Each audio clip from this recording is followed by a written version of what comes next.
ради пацана посчитать потери. Суммы нули погибают на сцене. Снова один, прогуляюсь без тени. Заливаю лик, поцелуй на шею. Как там бар, правый назад, черный каскад. Вижу твой взгляд, стель многояд. Мог тебя взять, но ты не моя. Так ради пацана посчитать потери. Суммы нули погибают на сцене. Снова один, прогуляюсь без тени. Заливаю лик, поцелуй на шею. Как там бар, правый назад, черный каскад. Вижу твой взгляд, стель многояд. Мог тебя взять, но ты не моя.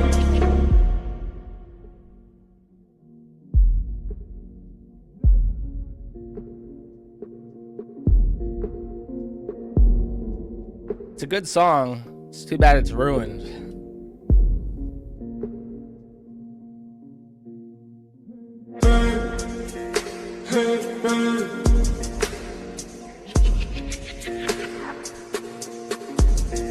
Эти понты покупались в аду. Твои мозги затупились к утру. How is this ruined? I will explain. This is a song which is only referred to now as the Sigma grind set theme or anthem, and it's usually coupled in a meme, where some cringe, like, you know how like boomerisms are like one-liners that boomers say, which kind of makes sense, but when you think about it, they don't always work out. That's like the Sigma grind set thing. It's like they say, here's how you pick up chicks, and it's like, or not even like, to focus on chicks is like the wrong thing. You have to like make yourself Sigma. And these are the Sigma rules. I'm going to read the top comments. These are things unironically upvoted by people searching for this song. You ready? Don't watch the sun rise. Get up earlier. Let the sun watch you rise. Sigma rule 117, 42,000 upvotes. If the world refuses to shake hands, shake the world. Sigma rule 4, 1.2 thousand upvotes. Stand up for what you believe in, even if it means standing alone. Sigma Rule 80, 2.3 thousand upvotes. Stepping back is not defeat, just a way to make leap 2 steps ahead. Sigma Rule 98, 500 upvotes. A strong man stands up for himself. A stronger man stands up for others. Like, this is the kind of shit that like an Indian person would put on their TikTok video. That, you know, they're like coolly like something happens and they're in slow-mo and they put on their shades and look away from the explosion, all Bollywood style. And there is a generation of lost young men, fatherless young men, who turn to the internet for idioms of advice on how to not be a complete embarrassment and failure. And they stumble upon the Sigma grind set, where they think, if I only memorize the Sigma rules, it'll change my life. Like this: Fire Red Gaming, silence is not a sign of weakness, but of strength. So he's like, if I just like don't talk to people, if I just like stay silent and aloof, people will think, God, he's so strong and cool. The grind isn't over when you've reached your goal. It's over when you're dead. Oh well, it's a cool song though. It's in Russian, that's why it's cool. Anything in Russian's cool. Bro, are you actually autistic? Maybe. I've been tested. I'm not autistic. Eat shit. Contrarian Josh? How am I being contrarian? I'm contrarian. Oh, whatever. Yeah, follow your fucking Sigma grind set. Over here, I'm on my gamma coin set. What's a? I don't know how to make a wordplay. What's a K sound? What rhymes with coin? It's a Kappa coin set. That's what I'm on. I'm getting my silver. I showed this on my Gumroad content, but a Jewish guy from the forum went to Israel, and while he was in Israel, he sent me a DM on the forum, and he's like, Josh, I'm in Tel Aviv. Do you want anything? I'm like, yes. Actually, I do want something. And I instructed him to buy me a silver coin that was in the shekel denomination. And he went out to a flea market in Tel Aviv and he acquired a 1974 commemorative Hanukkah token, which is 20 grams, 500 silver, 50% silver, which means it is 10 grams of silver. Dude, this is autistic. Yeah, welcome to my streams. And I want to compare it. On the left is another silver coin. That one is 13.88 grams. And it is, I think, 900 or 90% silver. So that one has 12.5 grams of silver. And the one on the right has 10 grams of silver. So the one is significantly more pure. And it has, you can tell just by the way that it looks, that it shines better. And that has more silver than the one on the right. But I'm still happy to have a shekel uh, in my collection. And nothing 1388. That's how I remember it. It's very close. It's not exact, but it's very close. And that way, if I find one in a flea market in the wild, and the left over by the Vema in Belgrade, I can weigh it on the spot. I'm fucking autistic. I carry like a pocket calculator or a scale.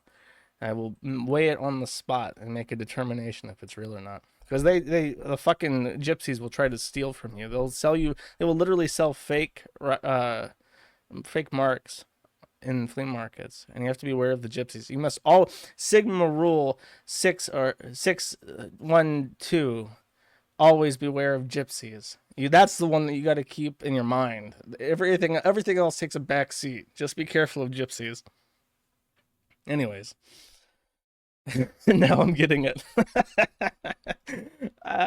Okay. Speaking of, okay, I do have some coin spurging.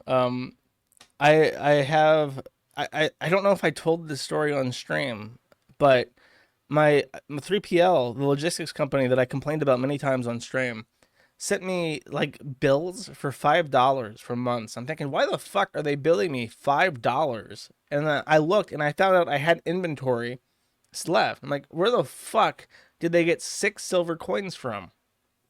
So I sent them an email. And I said, I don't know where these came from, but please check. Because the last time you said I had 180 coins left over, I had 90 left over. So please make sure they're there and take a picture. And then they said, you have 4 left. So margin of error, 33%. I don't know what the fuck they're doing with my coins. I don't know if I don't know if there's a gypsy there stealing my fucking coins. I don't know what is happening with my coins, but I have 4 left. So I'm auctioning them. I will close this auction. It's already over 1,000 for all 4. So I'm going to close it over the weekend. Because it's probably not going to get much higher than that.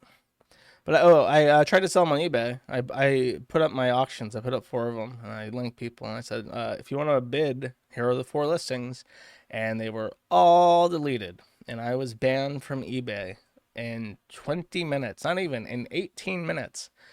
eBay made the decision that I was a threat to their community. That's all it says, by the way, that my account posed a threat to the eBay community and ecosystem. And there was no appeal process. They did not invite me to challenge it in any way. They did not give a real reason. They just said, no, you're fucked. By the way, if you here's a fun thing. Here's a fun silver fact for you. There is, you know what? I'll pull it up. eBay Carl Goats. Can I find this? Just real quick. I know the name of this. There's a very famous around the First and Second War, a medallion artist named Carl Goats, and he made a lot of silver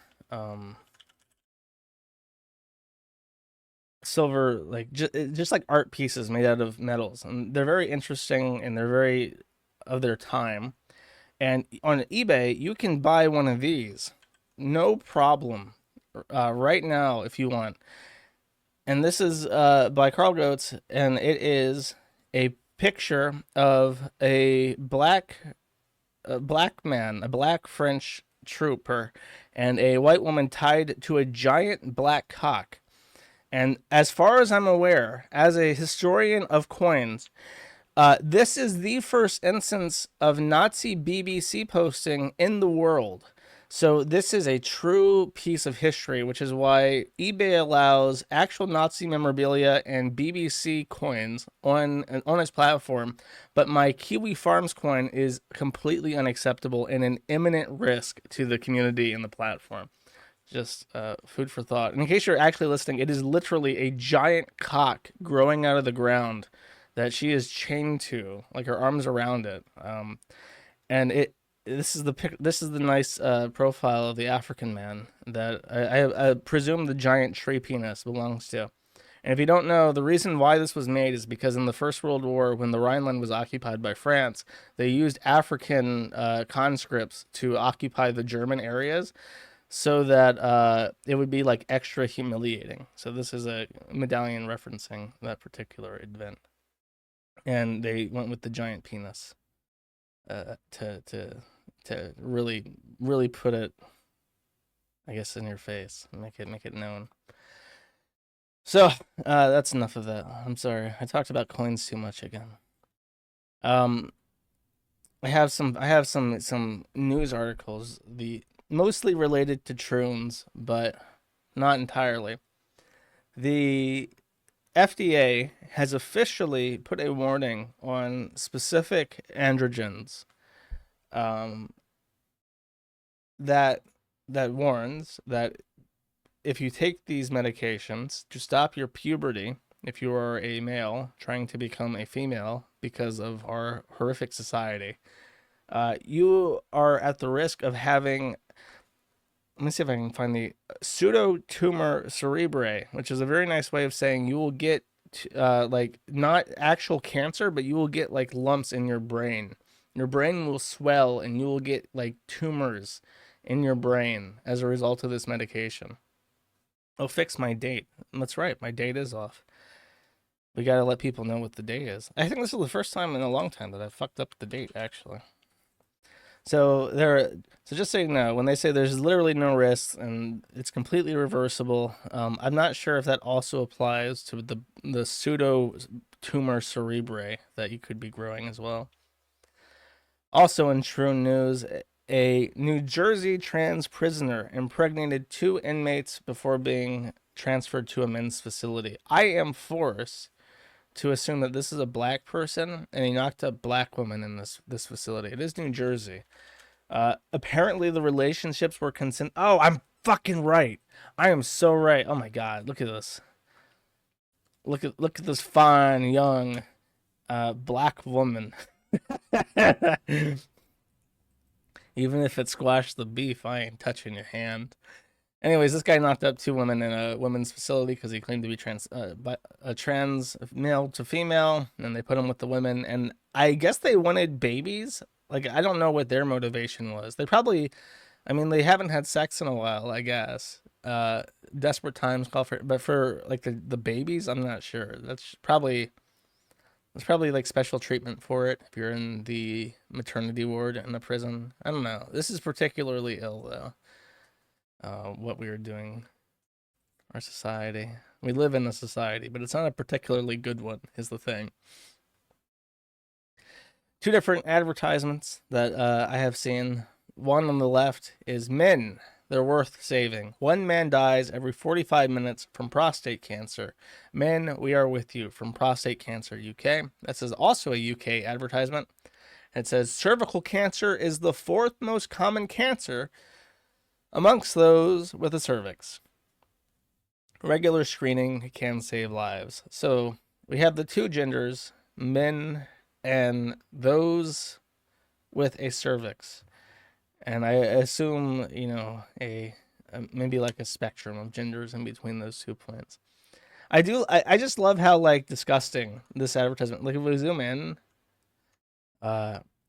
like it's like all black people. It's like all black people and Muslim women, and then there's like one like redhead on the left hand side of the bench. It's like, is this like a good cross section of the UK? Maybe it's only in London. I'll give the English a benefit of a doubt. They'll air like the sensible advertisement like on the left everywhere else, and then on the right in the big shithole city they air whatever the fuck that is and target it towards the retards living in London. Oh no, Brighton is the same. Okay. London and Brighton. Actually, it says Northeast London right there. Aha! I figured it out. I've cracked the code. I'm starting to learn the ways of the English people. Know thy enemy, know thyself, right? Here's another fun news article. This is from, I thought this was also from that, whatever. A New York City teen girls, so multiple girls, I think 3 of them, arrested on hate crime charges for anti-White assault. And because this is Fox News, they also capitalize the White in white. NYPD says black girl shouted anti-White statements and beating of a 57-year-old on a Queens bus. And you think, okay, well, here we have, these hoes. Let's take a good look at the hoes here. The hoes are on the left. I thought there was three because there's three in this picture, but the two on the left are the hoes in question. And the way the story goes is that they walked up to this elderly woman whose picture is not in this for whatever reason, but it is on my soapbox. So give me a second. I posted this here too. And I really want you to see what she looks like because it's pretty fascinating. Why is this all fucked up? By the way, you should join the Fediverse at kiwifarms.cc or soapbox.kiwifarms.cc because it's been updated and it's really good. Oh, I can't see the. Okay, there it is. This is the young the 57-year-old who was assaulted by the hose, and what I found particularly funny about this article is that yes, I guess it's based that NYC is applying the hate crime shit to anti-white crimes now, because I guess there's so many instances of black people beating up Asians that now they have to apply it to Asians and white people. The story went that the teens walked up to her and they said, I bet you support Donald Trump or something. There was like an altercation where they said that, and she said, yeah, I love him, like sarcastically. And this caused a level 1 chump out, the most severe of all chump outs, and they just started beating the fuck out of her. And she told Fox News after the beating was dispensed and the hate crime charges had been followed that the New York Post identified the 57-year-old Jill LaCroix, who told the outlet she has 3 biracial children, is a grandmother of the 5, and currently works as a bartender. So as they beat her, she said, "No, you can't attack me. I love the BBC, and I have 3 kids that kind of look like you. You can't do this to me. I'm one of the good ones. I'm a good Whitey." But that did not deter their attack. Very sad to see this in our multicultural, multi-ethnic, multiracial society. In this day and age, nonetheless. Oh, well. And someone posted this in chat. This was funny to me. This is Senator Scott Wiener, which is a horrific name for a man who looks like Senator Scott Wiener. This is from earlier in COVID. Scott Wiener says, "This makes me so angry. Refusing to wear a mask is simply despicable. Members of Congress who don't wear masks should be prohibited from entering the Capitol, period." Yesterday, Scott Wiener follows up with a second, much later post, this time about monkeypox, which, as you know, affects mostly gay people and people that gay people molest. And he says, lots of sex shaming of gay men around monkeypox. The same shaming we saw in the 1980s regarding HIV. Lecturing people not to have sex isn't a public health strategy. It didn't stop HIV, it made it worse. And it won't stop monkeypox. What will work is vaccination, testing, and education. So, according to Scott Wiener, if you refuse to wear a mask, you should not be allowed to represent the people who elected you in Capitol Hill. You're not allowed to fulfill your duty to the American people. Also, Senator Scott Wiener believes that if you have monkeypox, you should be allowed to have horrific gay orgies with your asshole covered in fucking sores and spread it to everybody as much as possible. Just food for thought. Some wonderful LGBTQ IAP plus affirming news to get us into the actual content of this week, because this week has kind of fucking sucked. I have some follow-ups of things that I've talked about recently. Someone has decided to do some investigative work. If you do not know, Discord allows you to view through their API all the different channels and their names that exist in a Discord server, even if you do not have access to see them. So in the regular Discord, if you don't have access to see the content of a channel, you won't be able to see the channel. And it just removes it from the list. However, that's the thing that the browser does. You can pull all the channels without being able to see them and see their names. So of interest here, as first of all, there's a lot of fucking channels. But Keffels in his whatever the fuck in his Discord has like tiers of access. You have the Keffeldome Recruit, the Keffeldome Initiate, the Keffeldome Brawler, the Keffeldome Warrior, the Keffel Crafter, the Keffeldome Champion, and then finally, and most interestingly, the Keffeldome Grandmaster, which has 3 channels: selfies, politics, and trans elder advice. Now, I'm curious which of the groups have access to the Grandmaster area, so they can provide trans elder advice. We have what are there? Oh my god, there's like 8 million different fucking. I guess it's specifically the Grandmasters here. Why are there like 40 different tiers of this shit? What the fuck? There's Baka. That's all bots.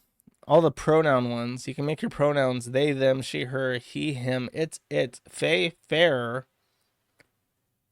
Can you imagine using that in a sentence? Keffels is a groomer. Faye loves to groom children into cutting off fair dicks. Like, that doesn't sound like a language. That sounds like nonsense. The fee fi fo fums. He is a groomer. Oh, thank you. Thank you for correcting me. I got his pronouns wrong. It's my bad. So, where's the Catboy channel? Where'd you see Catboys at? Furry? Oh, that says funny, not furry. Someone said that there's a Catboys chat in that side chat, animals, charity. I feel like I'm being pranked here. DIY HRT advice. Oh, the Culture War veteran, Veterans Hall, venting, DIY HRT advice in the Catboy pin. Wonderful. And we trust, here's the super secret chat, by the way, the voice chat. You can trust Augustus, Solio, MTF, Foxtrot, Blood plus Donuts, Camel Spider, Linares, Any, which is a non-binary flag thing, Keffels, Velvet Demon, and Trans Art Anarchy CEO. With your children in the DIY HRT advice and Catboy pin.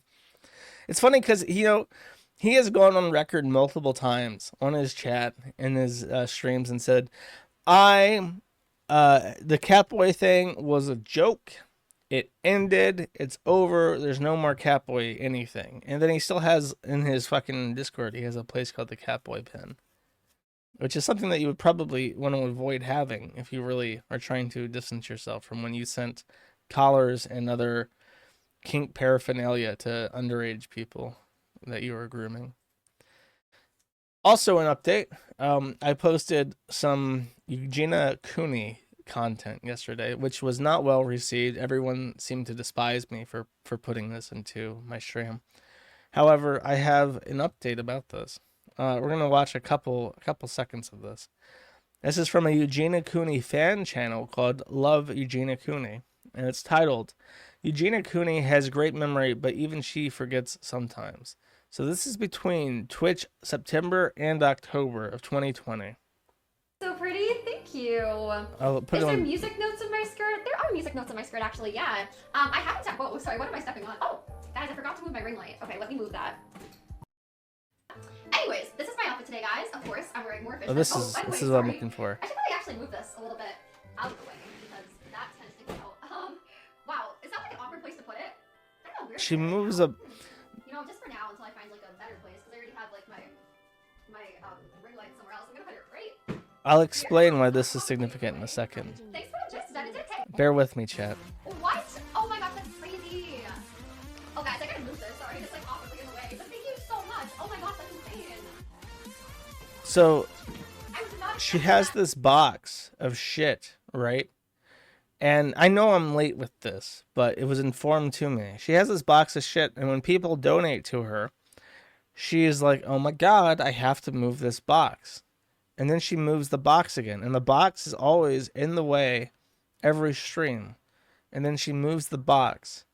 And then this guy, Love Eugenia Cooney, has taken every instance of her moving this box and put it together, and this is only between 2 months, and put it together into a montage of her moving the box. And I have been informed by the fan zone, by the female viewers, that this is a Holocaust fetish. The fact that she struggles to move this box is a part of the fetish. Watching her struggle to do daily things, ordinary things like moving stuff in her room, and that box is always in the same fucking space, then it's like arousing to them, which is why when people start tipping her, she moves the box around, because that's what they're tipping for. They want to see her move that box. Basically, that's real fucking weird. Okay, that's strange. That's no good. I admonish this. In fact, Kyle down here says, explanation, anorexia fetishists enjoy watching people who are Eugenia's size struggle with large and heavy objects because pretty much all of them are attracted to the person's physical weakness. Very interesting. Very interesting. Now, on the flip side, I have an update to the Chantal saga. I mentioned that Nadir says, bitch, I do not scare. I do not scare. I am not coward. I am not coward. I am not a coward. I'm not coward. And then he beat the fuck out of Dee. There have been 2 subsequent videos of this man beating the fuck out of Dee, and we'll now watch a couple minutes of it. We'll just skip to any point in this video and watch it a little bit. Assuming that my website... There it is. Something else? Something else? Point of view. Something else? You are culturally enriched. Huh? Point of view. You live in Canada. To the beating. That's what I'm here for. Huh? Look at his face. He looks so fucking clueless all the time. Wait, it's right here, I think. Look how angry he is. Not with those. Not with those. Oh, there's no video. See this? I fucking need it. Oh no, I'm sorry. It's raw. I will fucking take it out with my. I was too busy staring at.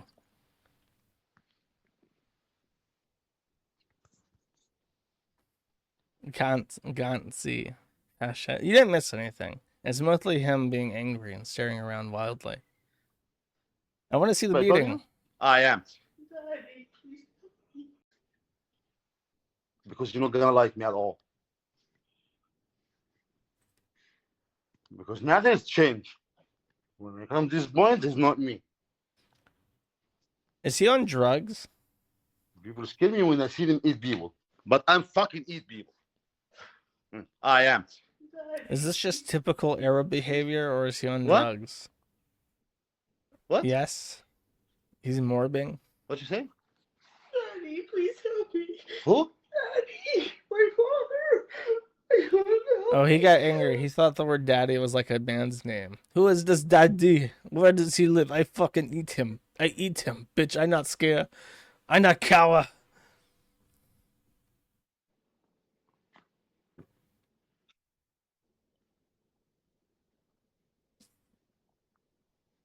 He's on drugs.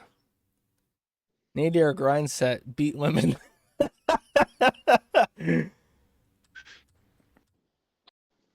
Where's the beating at? Come on. He's just staring at her like a fucking psycho, not blinking. Sit down. Don't see real jail. Jailhouse. He says he says the same thing that Ralph does. When he was in jail, he ran the jail. I ran that fucking jail, bitch.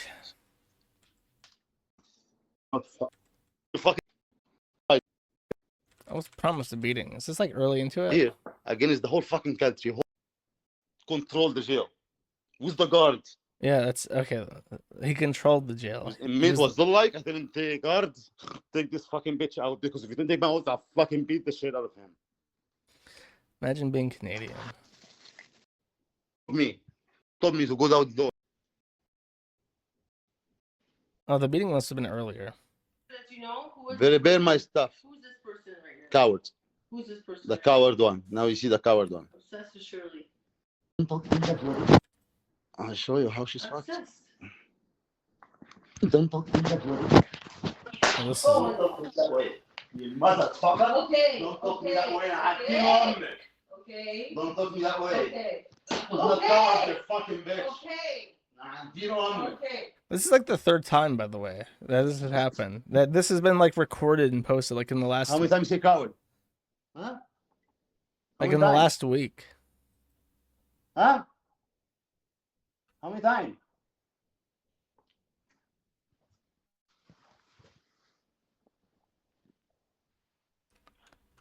Totally consensual. Is that what she's saying? That she's such an idiot.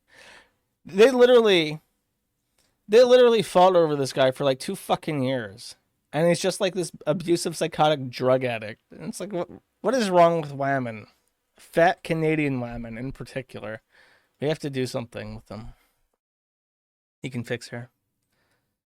Dee says it's a BDSM thing. Yeah, okay, whatever.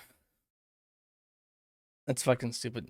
That's so bizarre. I don't even have any empathy for women who are like, I'm gonna stand by my man, even if he's like an abusive psychopath. It's like, okay, and just, like that's what I could never be like a cop. If someone says that to me and they're like, oh no, like they call the police and say, help, he's beating me, I think he's gonna kill me, and then you drive over there and she's like, no, nothing happened, I overreacted. I'm like, okay, bye, bitch. I'll come back with the body bag tomorrow, I guess. Like, I couldn't care. I could not possibly care. If you're that fucking stupid, I don't feel bad for you. If that's not a base turf opinion to have or whatever, that's too bad. What if they have kids involved? Sucks to be those kids, I guess. Fruit from the poison tree. I don't feel bad, though. Josh the cop. Yeah, I would be a great cop. I would take police duty like I do with the forum, where it's like, if it's not an imminent issue where I can immediately do something to help, you're on your own. I don't care. I'm not gonna like investigate your fucking bullshit unless it's like a murder or something. All right. Also, I debated, chat. I pondered over if I should. Can't breathe. I debated if I should talk about this because, I don't. Anytime there's a SWAT thing, I don't like to talk about it because it's like I don't want to give this guy attention who's like fucking with police and bringing like law enforcement attention onto locale stuff because that's kind of retarded. And I don't want to give him attention because that's what he wants more than anything is just get attention. I'm pretty sure this is a swatting.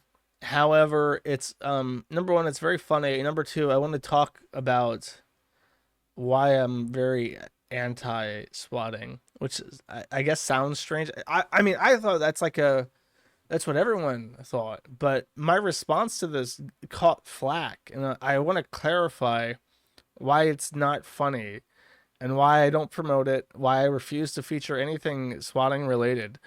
And why I try to avoid talking about it on stream. But first, I'll just play the funny stuff before I get all serious face about it. I tried to clean this up the best I could with filters and stuff. It still kind of sounds like shit, so just kind of bear with it.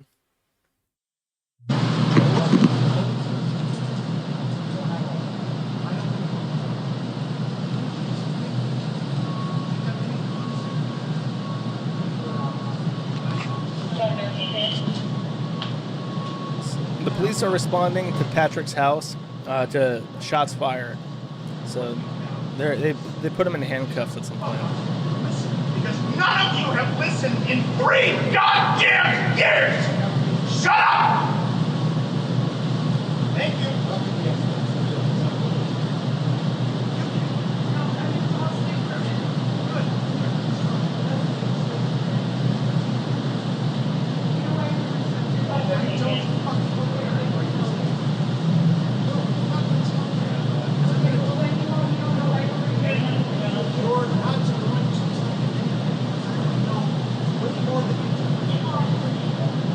I'll repeat that because that's a really interesting line that is hard to hear. He says, No, you're like I transcribed it. He says at that point he says, "No, you're not going to tell me. You're not going to tell me anything. I know way more than you." That's what he's telling to the police officer there.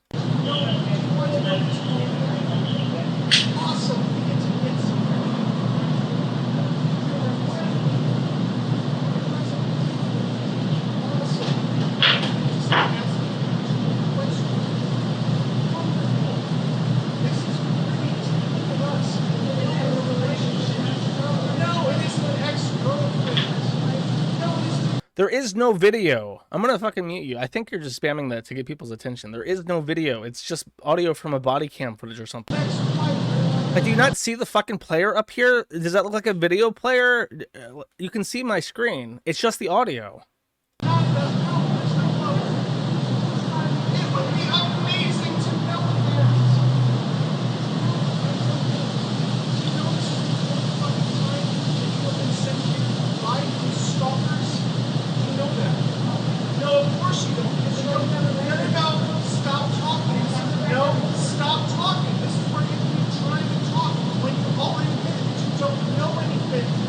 That is just bewildering. He has cops there. I think he's in handcuffs at this point. And he's saying, this is where you keep trying to talk when you already admit you don't know anything. Like, brother, you are not on Twitter. These people can fucking... You're in Michigan, I'm pretty sure. They can kneel on you and you can't breathe. And then you won't be able to talk at all if you're not lucky. Because you don't know anything. You know I have done everything I possibly fucking can to tell you and everyone involved. Our department one. Okay? Everything.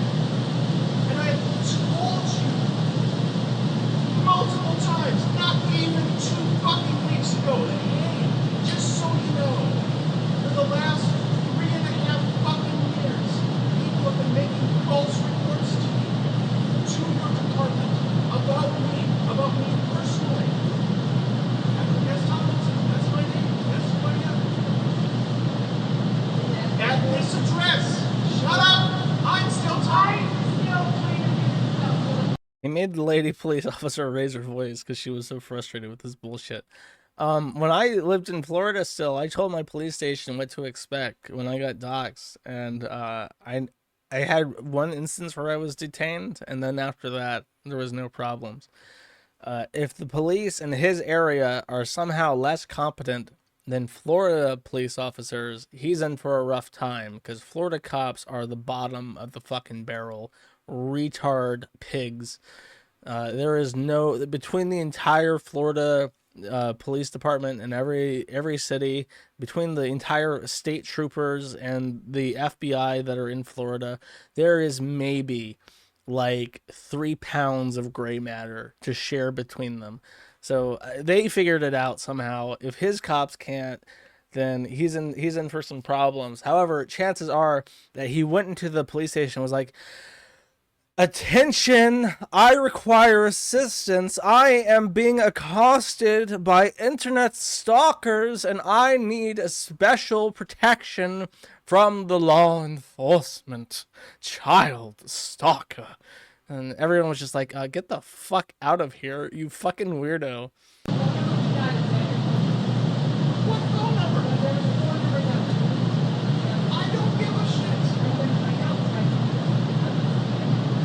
That would be awesome because I'm calling in.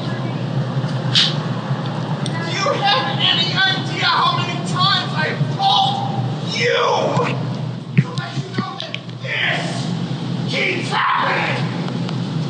Do you have an idea? It's more than once.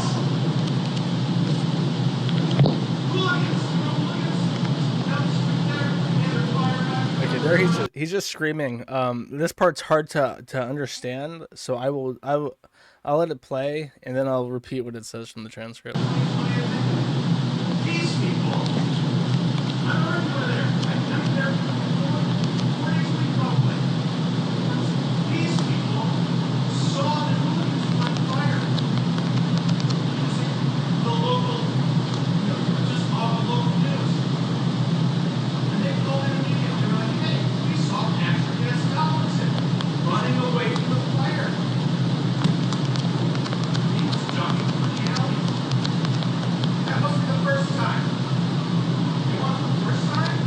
he retells a story just then where a local bar burned down, and people reported to the police and to the news that they had seen Patrick Tomlinson at the site of the crime ducking into an alleyway, very suspicious, and he was investigated by the police for that. Would you like to hear about it?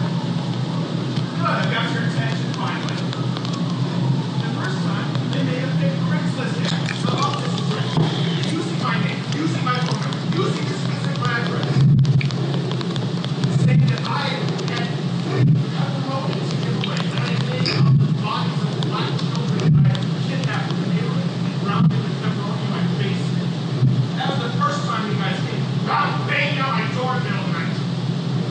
Just to repeat, the first time that the police came to his house, someone had posted a Craigslist advertisement in his name using his address offering free pepperoni. Free pepperoni. However, it clarified that the pepperoni had been made from black children he had kidnapped, held in his basement, and ground into pepperoni in his basement. And this invited a police inquiry into this pepperoni and claims of missing black children in his basement.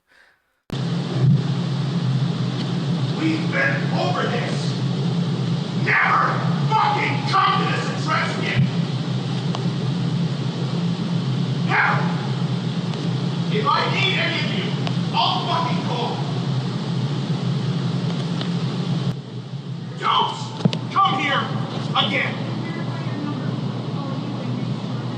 We've been over this. I've talked to dispatch. I've talked to your supervisors. I have talked to everyone. And you know what I was told at every point? Well, we don't handle that. You'll have to talk to this other person, talk to that other person. Well, I'm sorry, we don't do that anymore. We don't take those kinds of calls anymore. Never fucking come here again, any of you. I'm fucking serious. This is the 4th time. 4. You could have looked it up. It's in your notes. I know it is. Go back to your squad right now. Look up this address. Or that address, which is 2611. This is 2613. Yeah, it's a duplex. Look it up. Do your minimum on your jobs. And never put me in custody again, fucking idiots. Leave. Never return. We will be talking to your supervisor. All of you. Never come here again. Never come back to my abode, stalker child. Yes, very interesting. Probably there's a better way to handle that if you want people to take you seriously. If you don't want people to swat you, you shouldn't make it entertaining. He's definitely going to get swatted again just because this is like such a funny outburst. I do empathize that it's a very annoying situation, especially in his case. I think he's like dragged out of his house in the middle of the night and put into handcuffs because they're investigating shots fired, like a negligent discharge or something. So yeah, that's kind of shitty. But Patrick never makes it easy on himself, if at all possible. All you had, if you don't know, by the way, Patrick's like entire like troll career started. I would eat the pepperoni. Fuck yeah, I would eat the pepperoni, especially if the pepperoni was made of Sargon. I maintain that Sargon of Akkad is probably the tastiest person. If he was cooked up, I would take just the nibble to see if it would be something I would want more of. But pepperoni made from black children is probably fine too. But what he did is he said that Norm Macdonald wasn't funny on the Opie and Anthony show, and people started fucking with him because of that.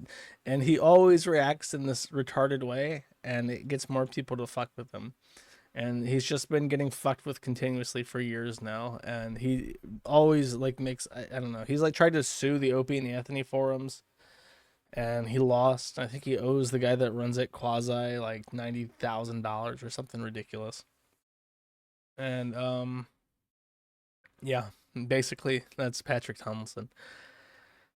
Though I would say I mentioned I wanted to talk about my perspective on swatting, and I condemn it because, like I've said before, if someone is upset over a comment that you make and he like chimps out and makes a video and he's like, no, stalker child, Norm Macdonald isn't funny and you will go to jail, like that's funny. But most people react very negatively when you like hurt them or trick police into hurting them in the middle of the night.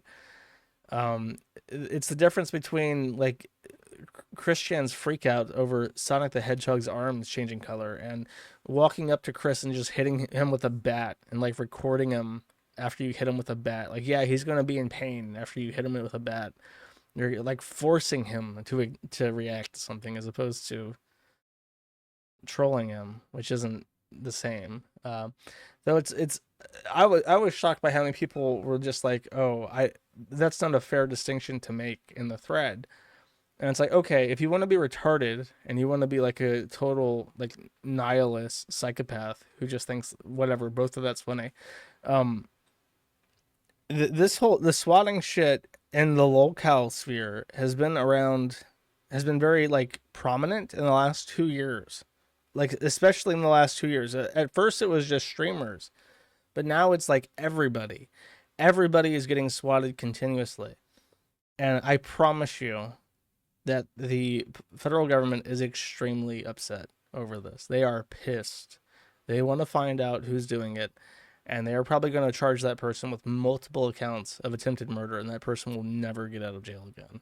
It is the number one thing that I am worried about is that if I get a subpoena, it is almost always about swatting. There is something happening with that person that they're looking into, and they're trying to figure out who's swatting. They're fucking livid. I promise you. So whoever the fuck is doing that better be covering his ass very well, because they're gonna throw the book at them. They're gonna throw everything they possibly can with any chance of sticking, and put somebody away for life when they find out who it is. Is this irony? No, I'm being 100% serious. They're fucking mad. They are really pissed. And I can't blame them, because I don't think that we should have a paramilitary police force, but I'm not going to get my wish. They want their paramilitary police force to stay around, and if they're going to want, the popular assent to keep their paramilitary police force in every city, they're going to need to do something with people using the police to like get revenge. So, just a word of caution: if you don't give a fuck about my silly principles on what is ethical trolling or locale milking, if you're a fucking cringe lord and you say that, keep in mind that the survival of my community trumps anything. Even trumps what normally trumps everything. Everything is fine if it's funny, unless it threatens the site, in which case it is no longer okay. That's like the hierarchy. And swatting is in that field of you're really trying to like bring unwanted attention into what is a wholesome Big Chungus free speech discussion corner of the internet. Just food for thought. All right, that's enough of the catch up. I now have Ralph and Andy Worski to make fun of. Actually, I haven't talked about Andy in forever. Andy kind of scares me. Not like I think he can hurt me, but I think he would. If he could get away with it, he would. Ralph is kind of like that too, but I think I could take Ralph. Andy Worski, he does like drugs and shit. He's like shooting testosterone right into his fucking temple. I don't know. I don't trust that. He's like a roid monkey, like fucking Natter. It's just kind of creepy, kind of scary. So Andy Worski has been up to shenanigans this week, and it blends into Ralph nicely, so I will be talking about it. This is 11 minutes long. I've heard some of it. I know what's in it. I'm not going to play all of it, but I will play some of it until I get bored. Andy Worski has been catching flack for quite a while now because he aborted his son. I don't know if they knew the gender, the sex of the baby, but it's colloquially referred to as Andy Worski Jr., and he has always caught a lot of negative attention, especially since there's like this trend of neo-religious religiosity, especially like Catholicism, like in the sector. In this sector, there is a upswelling of religious belief, in our lost, degenerate society. And Andy Worski, contrary to that, is an abortionist. He has aborted his child, and people have always given him shit for it.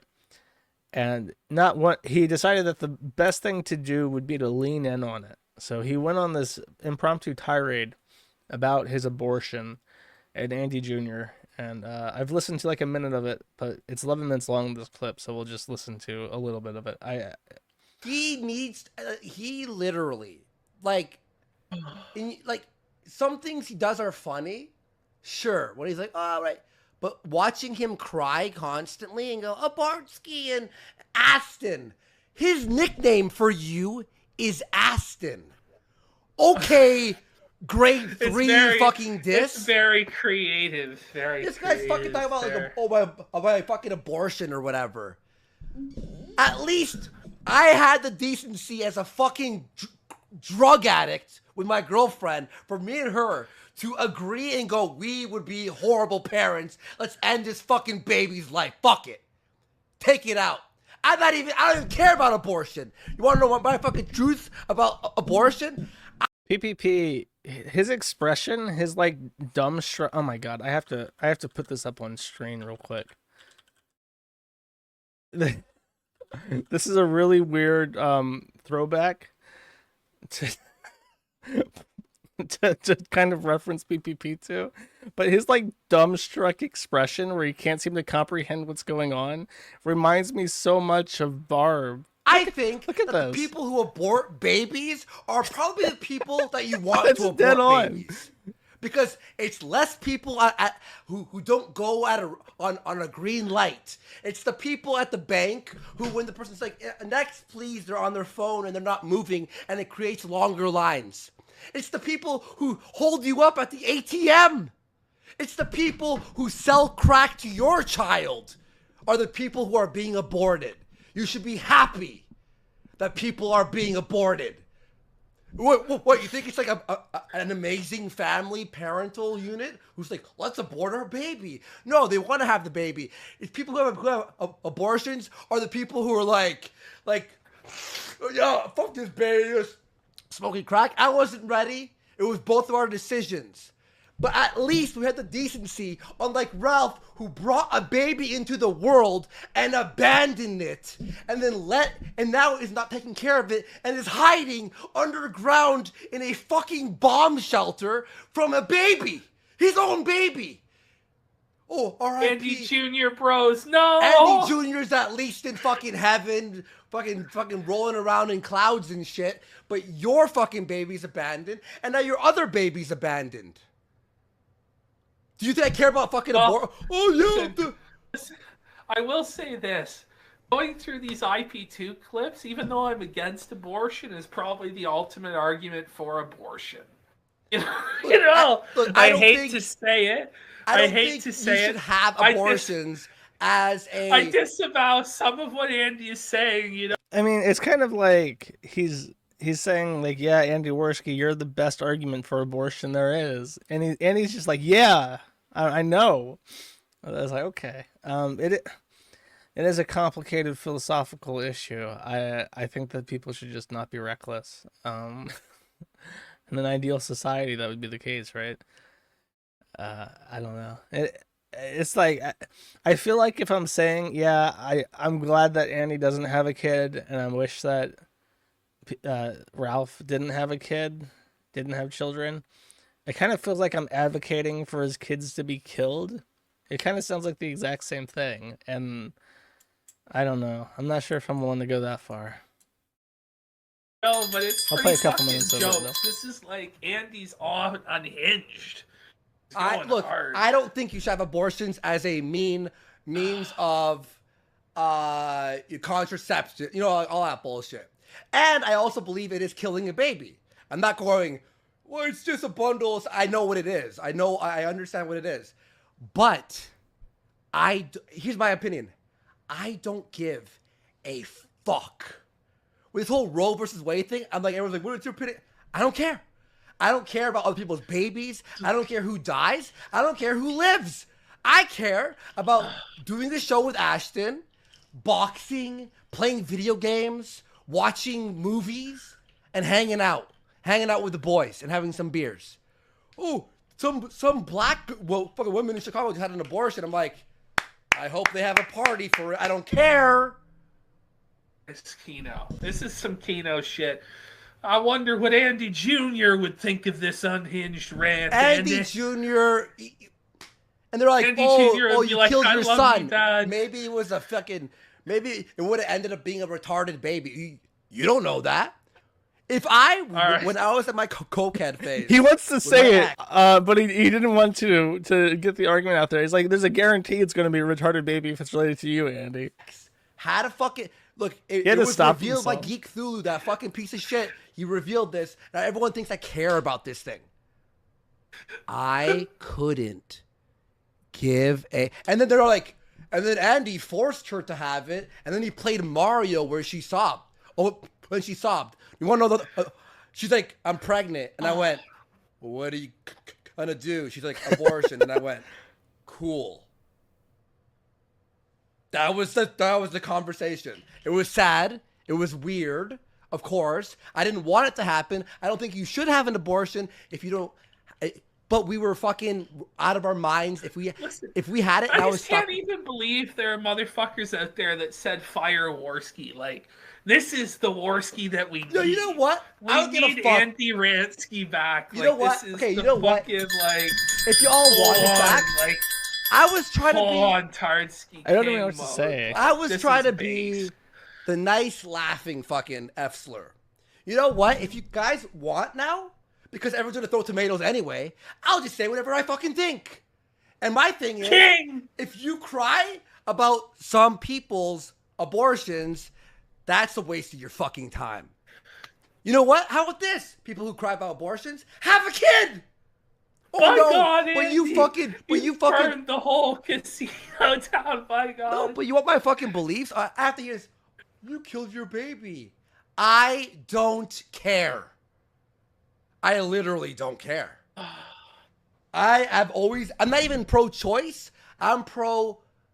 I couldn't give a fuck. Oh my God.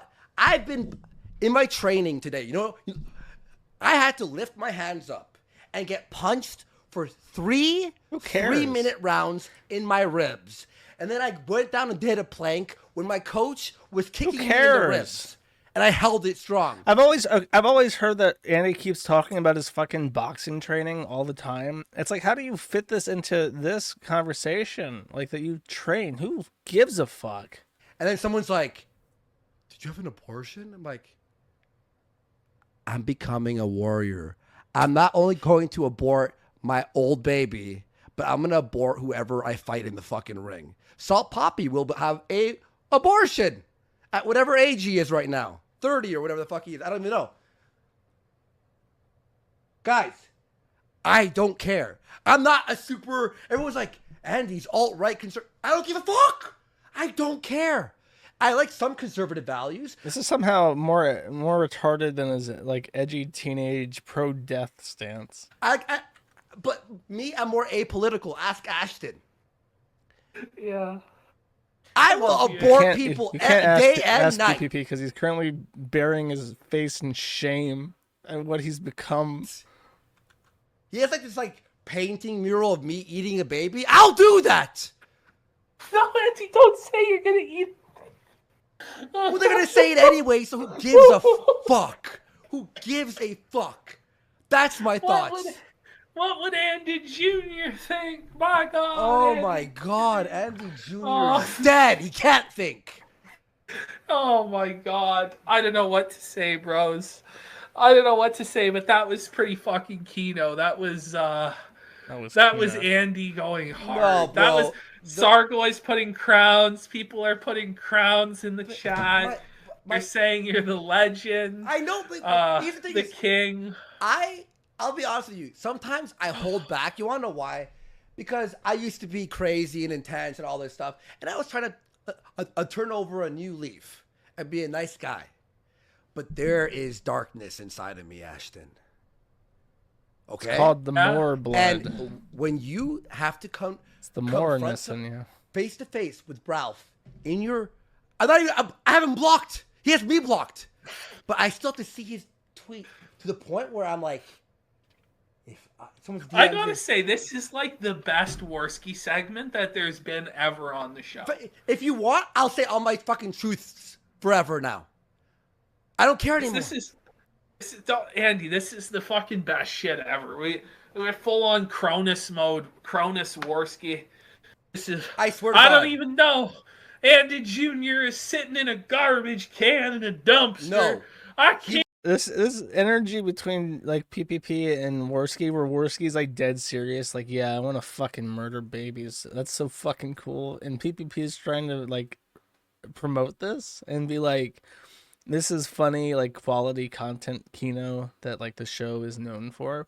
It has this really, really awkward energy where it's like, I'm just picturing in my head like a used car salesman, and he's trying to sell this car. And the car is just like obviously a piece of shit. And he's like, sure, it might be rough on the outside, but once you get her going, she purrs beautifully. And he starts up the car and just starts choking and wheezing, and it won't start. And he's like, you gotta give it a couple kicks here, but once it gets going, it's just the best darn car that we have. And it just refuses to start, and it just keeps choking out, and he's just sitting there smiling awkwardly, and everything is fucking like just super tense and uncomfortable. He was blended by a machine. Oh my God. That went, Oh my God. and then he was little pieces. And it was done and on flushed. your orders. It was done on your My orders. fucking Andy. orders. Are you fucking? It was done on your orders. You had him killed. It was done on my blessing. Holy fuck. I am so happy that baby's gone. If that baby was here, it was either me or Andy Jr. If I look, my ex, I hope she's doing well. Like me and her are cool. We moved on, right? But if me and her were not good for each other, she would say that. Now, I never wanted to tell anyone this fucking story, but Geek Cthulhu is a piece of shit who I could say some words about him if you want me to fucking really go. But if that baby was around and I had to survive in that relationship, I would take a noose. I would hang it. Andy, stop. Andy, stop. I would hang it on a sturdy He's no pole. longer trying to sell this car. He's realized that the car is on fire, and the door does not open. It has locked. The window is not rolling down. The hood is emitting smoke. He smells burning rubber. There's fire somewhere in this vehicle. The glass is not sliding down. The bolt is not coming undone, and I am still in this car. The sale is over. I just need to get the fuck out of this. I wouldn't be here. I'm not even joking. Oh my God. So if I hear Addy Abortsky, yes, I'm going to actually make, you know what? Merch store is coming in a few Fridays from now. I will have a shirt that says Abortsky, and I'll fucking wear it on the show. Abortions. We're gonna have a shirt. I think abortions should be cheaper. We're gonna have a shirt. What would Andy Jr. think of this? Beautiful. And it's What a would picture Andy of a Jr. have done? of an angel Fetus? baby. Yeah, but with like a my halo God. on it. And we'll just Photoshop me like this. We'll Photoshop me like this. And there'd be like a little halo there. Holy fuck. Abortsky. By the way, Ethan Ralph, that fucking piece of shit, he begged Faith Vickers for an abortion. It's true. And I don't blame him. But you know, Listen, Andy, just baby's because doing I well. gave the order to kill my son doesn't mean that I wanted it killed, even though I begged to have it killed. No, I have to give. There's a part, I hope it's in this last minute, because I don't know if it was made up now. I was waiting for it. I have to act like I care. Oh, maybe I won't tell people. I won't. Only 40 seconds left. It's true. I won't fucking, tell people. I'm not on coke right now. That's the thing. I'm not on coke. This is normal. Oh, this is just Andy's high energy Listen, Andy, there's a lot of crowns, Dude, there's tomatoes, stop. there's... Dude, stop. How about this? How about you eat my asshole? Tell him, Andy. Abort Andy Teach Senior. That's pretty funny. Anyway, Sergeant Sarge for $20. Right to donations. Someone made a comment that he should be glad his father didn't think like that. I have come to a realization, maybe I am a little bit off, but that actually, let me do a poll first. I just want to get a head count of my audience. Do you agree with Andy Worski that abortion is based? Do a yes or no. Simple, ask the community. And while the results are coming in for that, let me pontificate and explore an idea with you guys. I have, based on like who you generally assume like is for or against abortion, I want to say, and this was inspired by that comment saying that Andy Worski should be glad his father didn't feel the same way about abortion that he does. That the people who are like the most okay with abortion are people who are kind of ambivalent towards their own existence. Because that, if that logic is, well, what if my parents felt the same way about abortion that I do? I might not be alive. If you aren't, happy to be alive, if you aren't happy in general, then you just be like, oh well, and that would be like the end of that. You know what I mean? If you're just sort of like a nihilist pessimist who doesn't really have a reason to be alive, you're probably more okay with abortion than other people who are genuinely happy to be alive. Just a thought, just an idea that has popped into my head. Perhaps I'm wrong. But yeah. Okay, my audience has voted 1,087 votes. 74% of people do not agree with Andy Worski that abortion is based, and 25% do out of 1,000. Very interesting. I wonder how many people are troll voting in either direction. IP2 people should have kids, all of them.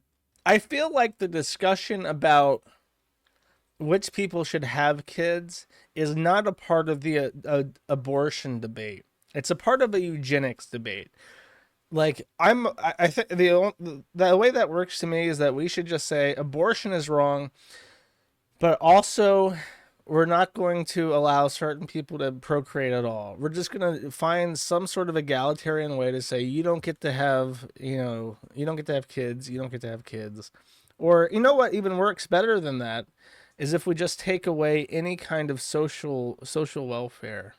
Then people will just not have kids, right? Is that how that works if you're impoverished? Poor people only have kids when they need kids to work their farm or something, I think. I think that the poor urban youth would not have a bunch of kids if they didn't get social welfare. They're too stupid to reason. I don't know. Maybe we should just deport poor people to Brazil. Maybe. Need the stem cells. Yeah, okay, whatever. That's enough of that. Oh, I forgot about this. I have not listened to this all the way yet. I know that's bad. Andy Worski was not content with just going on a unhinged rant about abortion for 11 minutes. He also wrote and performed a song, which I will now play for you. Andy's Folks, put together a little thing for y'all. Here that for y'all. I'm going to preemptively disavow the horrible content that's present in No, this song. okay. For those of you who are good Christians, cover your ears. For everyone who likes close your jokes eyes, and comedy, turn listen. off the show. Jesus wouldn't have you listen to this song.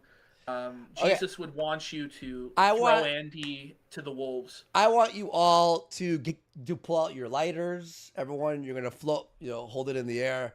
I just threw some lighter compilations here for you all, because this song is quite magical. I think you'll all enjoy it. Okay. About 3 weeks ago, I went to my local bar. Okay, I hate to interrupt it, but PPP immediately, not even 3 seconds in to the fucking song, is already like in physical pain. He is flinching in response to this. Pretty chick and brought her back to my car. We hit it off and she said, let's go to your house to be alone. I said, I'm sorry, baby, but my parents are at home. Plus I'm drunk as fuck. I've drank way too much beer. Let's take off our pants right now and fuck right here. I finished up and I won't lie, it was a fun lay. I said, see ya pretty lady, maybe we'll talk another day. Now about 3 days ago, I should have made this my outro song. I get a call from you. You say we're having a baby. Fuck, I'm so screwed. Look at Worski vibing to it. Now He's liking listen it. to me, lady, and don't take this out of proportion. But listen now, baby, you need an abortion. Abortion. Abortion. I'm sorry, pretty lady, but you're not pretty enough to have my baby. Abortion. Abortion. I don't mean to sound offensive, but a baby is expensive. Wow. I mean, I laughed at one of the lines, I guess, but it's a really bad song. It's like it's kind of amazing that someone can have the audacity to actually make that and put that out there and just like own it and be like, yeah, this is my steaming pile of shit. I made this. I'm very proud of it, and you're going to listen to it now. That kind of audacity can be a good thing, unless you're Andy Worski. You know, high IQ to actually utilize it, though. It's over. Worski posting his L's. This is some serious cope. Tard tracks with music notes. Ralph 1. Hit it as hard as you can, PPP. The real abortion is this song. This is worse than Tux molesting his sister. You killed him, Andy, with pictures of a black baby. Why Worski the cringe is unbearable. I just avow you were working on this instead of prep. Okay. Alright, that's enough of that. We can segue into the real content. Ralph, what triggered this whole abortion thing, by the way, is Ralph putting out this shirt as merchandise for the kill stream. I guess Knitter is not going to play nice with me, but it's a particularly terrible design. All of his designs are just fucking awful, but this is like, it's Andy Worski's face.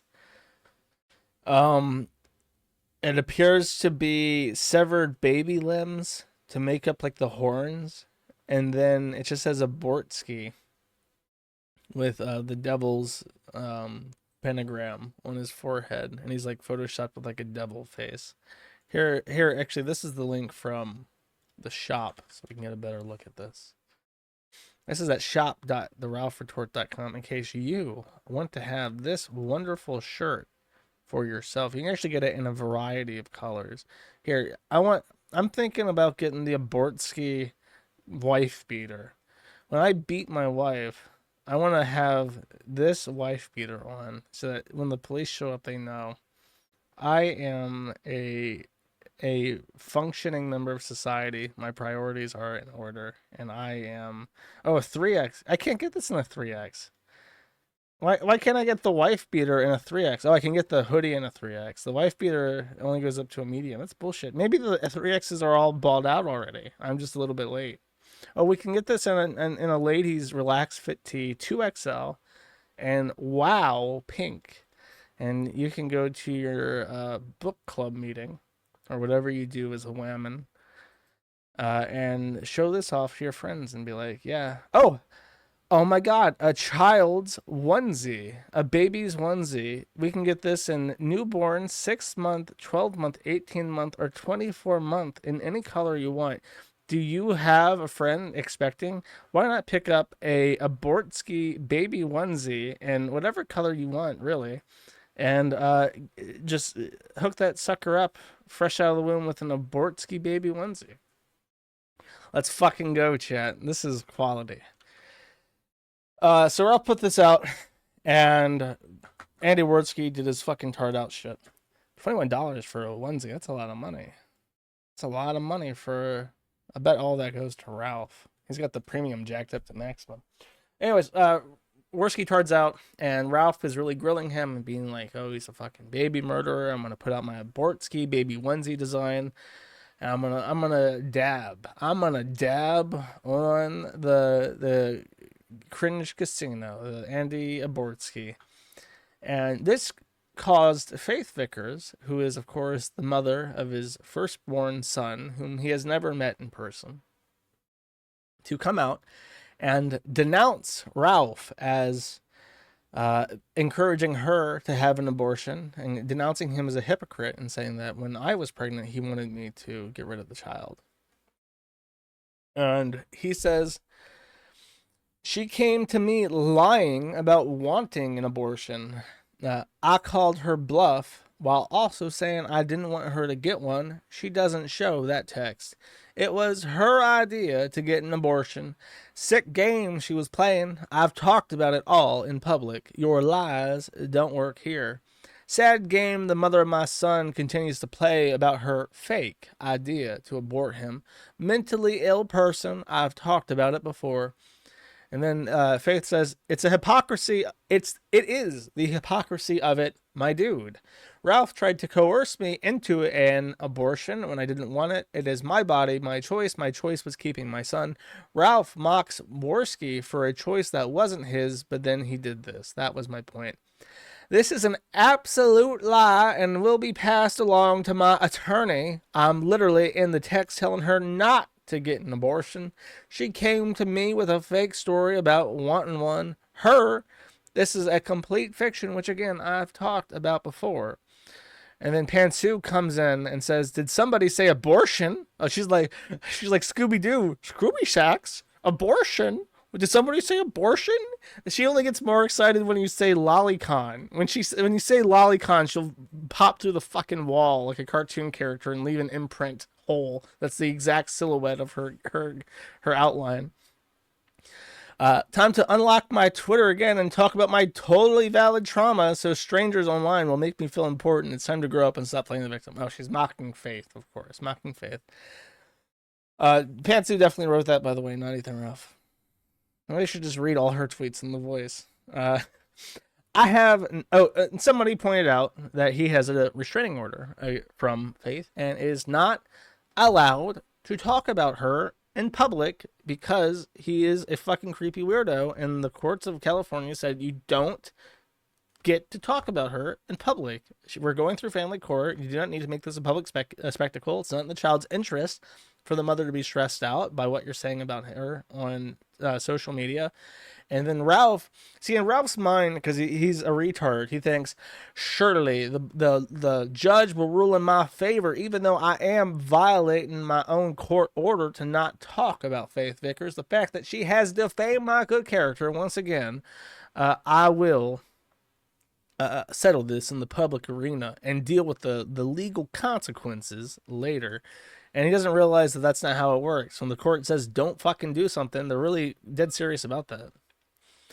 And he did try to call her on Skype, and he later backtracked that because that is so direct contact with her is super against his restraining order and much less harder to even justify like he's doing with this.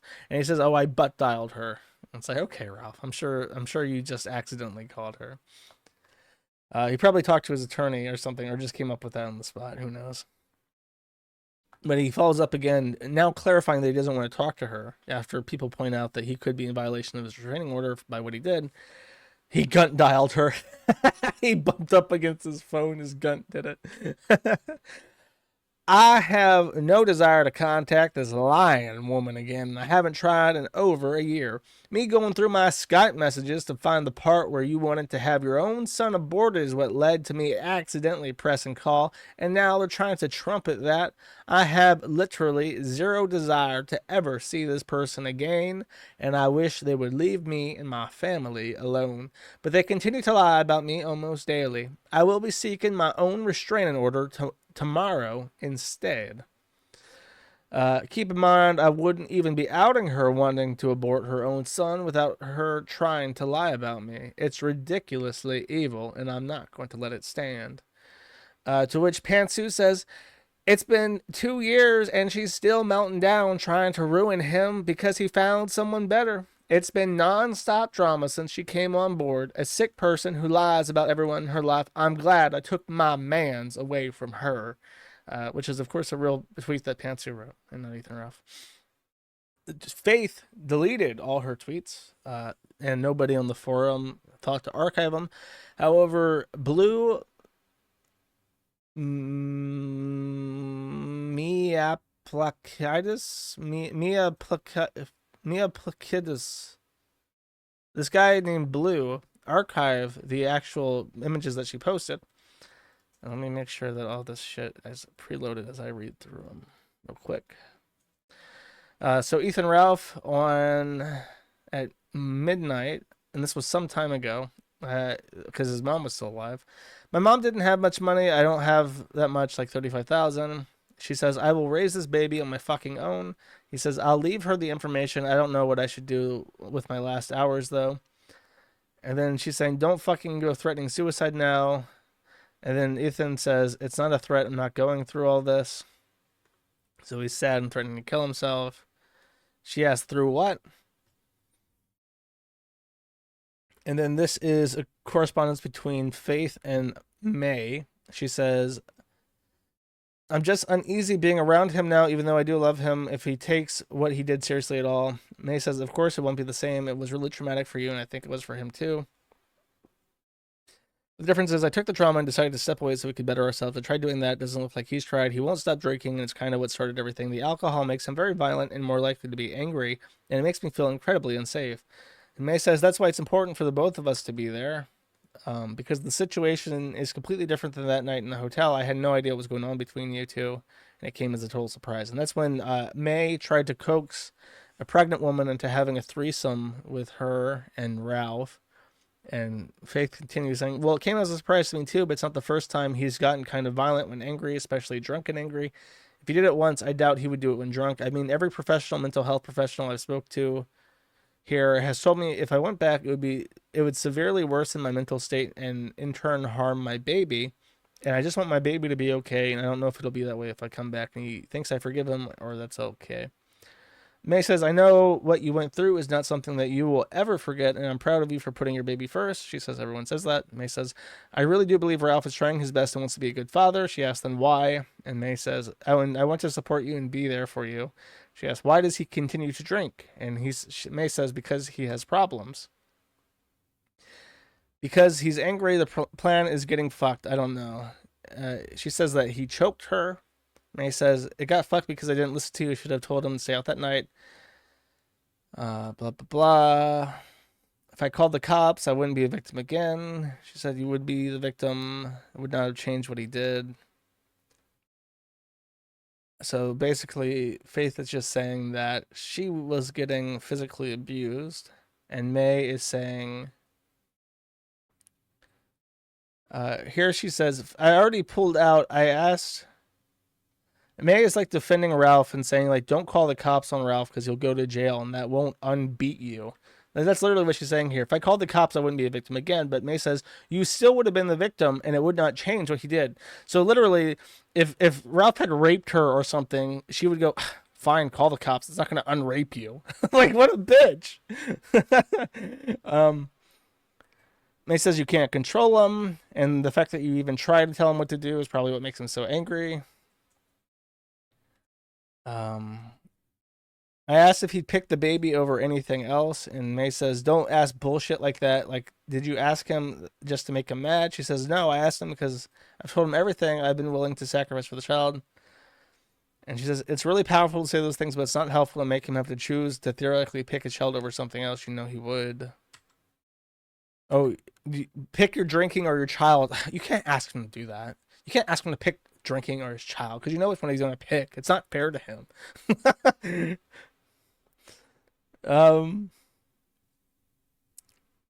Run away. You think I'm running away when he again assaulted me? Talk shit, trying to figure it out. I hope you're doing okay. I really look forward to us living together. She's still trying to hook up like a threesome, like polyamorous relation. What the fuck is wrong with May? May is the craziest fucking cunt on the entire site. I have no idea what her motivations are at any given time. She is either like profoundly retarded or she's trying to get into one of those fatal attraction situations where they can just go kidnap children together. And that's like her long-term plan.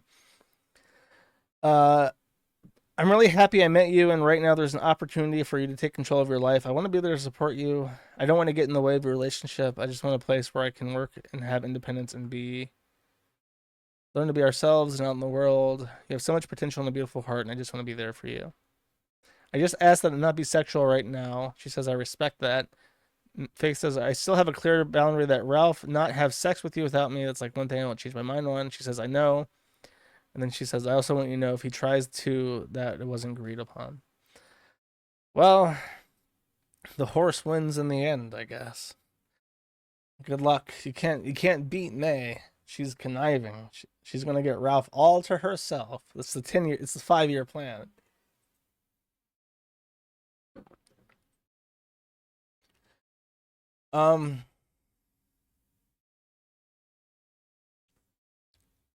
This is clips from Rand's stream. If you don't know who Rand is a neo-Nazi who is obsessed with anime and like streams for 8 hours a day, completely shit-faced drunk.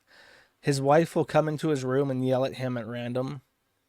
And he's just like a fucking deadbeat loser piece of shit. And it's infuriating to even try to talk to him because he's one of those people who's too stupid to know he's stupid. And you realize that almost immediately, like in any conversation with him, that he's just a fucking liar and he's just a gigantic fucking turd. And any time spent talking to him is a waste of time. So naturally, that's what kind of podcast Gator shows up on to spill the piping hot tea about Ethan Ralph. This clip is 9 minutes long. I've not listened to it. I will listen to it until I get bored, I guess. I could just skip it. I'll listen to it for a minute minimum. And if it's not like interesting, then I will skip it. So he drives drunk down to Virginia Beach with Faith, who is pregnant at the time, by the way. So they get there. And Faith is being smart, and she's not partaking in anything because she is excited. She's happy to be finally having a baby. It's what she's always wanted. And she's there, and she thinks that they're all going down there to have a fun time. And that was Ralph's intention, was to go down there and have a fun time. But Faith wasn't part of the equation. See, Ralph had been talking with May, and May was not satisfied with Digibro, and hadn't been for a long time. And Ralph had set up this entire event because Ralph and May had decided they were going to get together. You know what? And Rand had actually called that as soon as Pantsuit Party May said, as soon as she said, I want a baby.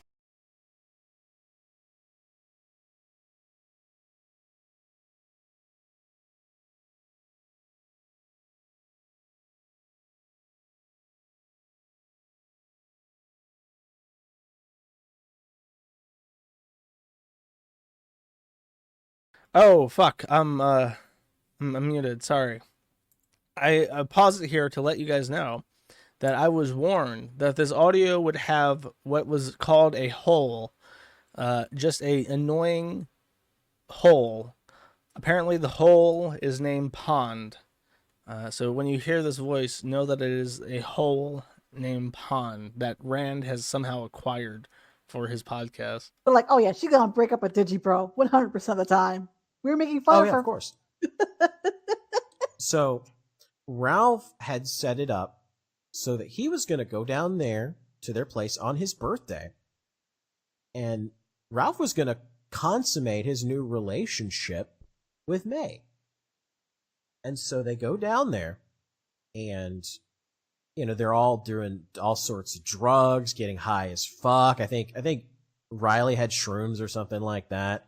I don't know what other drugs were involved. That's where because the part in the middle is where things get kind of murky, and that's why I was hoping Riley could tell the story about what was going on at that part, because that's the part that I missed out on, that I didn't hear anything about.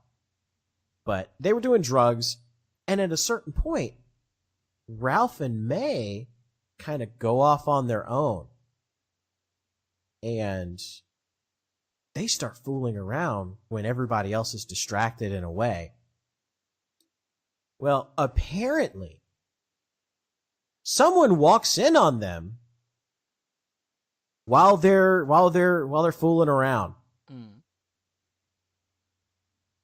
And immediately, Ralph gets accused of raping May. Immediately. Because May tries to tell the story, tries to explain that, oh, that wasn't what it, that wasn't what it looked like, that wasn't what it looked like, but it was totally what it looked like. And Riley and Digibro and all the people in their apartment are freaking the fuck out. And Ralph is immediately like, I have to get the fuck out of here. I gotta get out of here now. And Riley's fucking screaming at him. So at this time when this is going on, I just happen to be like away from my computer. Like I'm coming home at this moment, and I get a fucking Discord call from Ralph at like 12 in the morning. And I'm like, what the fuck does Ralph want? I thought he was like having his birthday party at the fucking cuck house or whatever. By the way, I fucking hate Digibro. Even then I fucking hated him.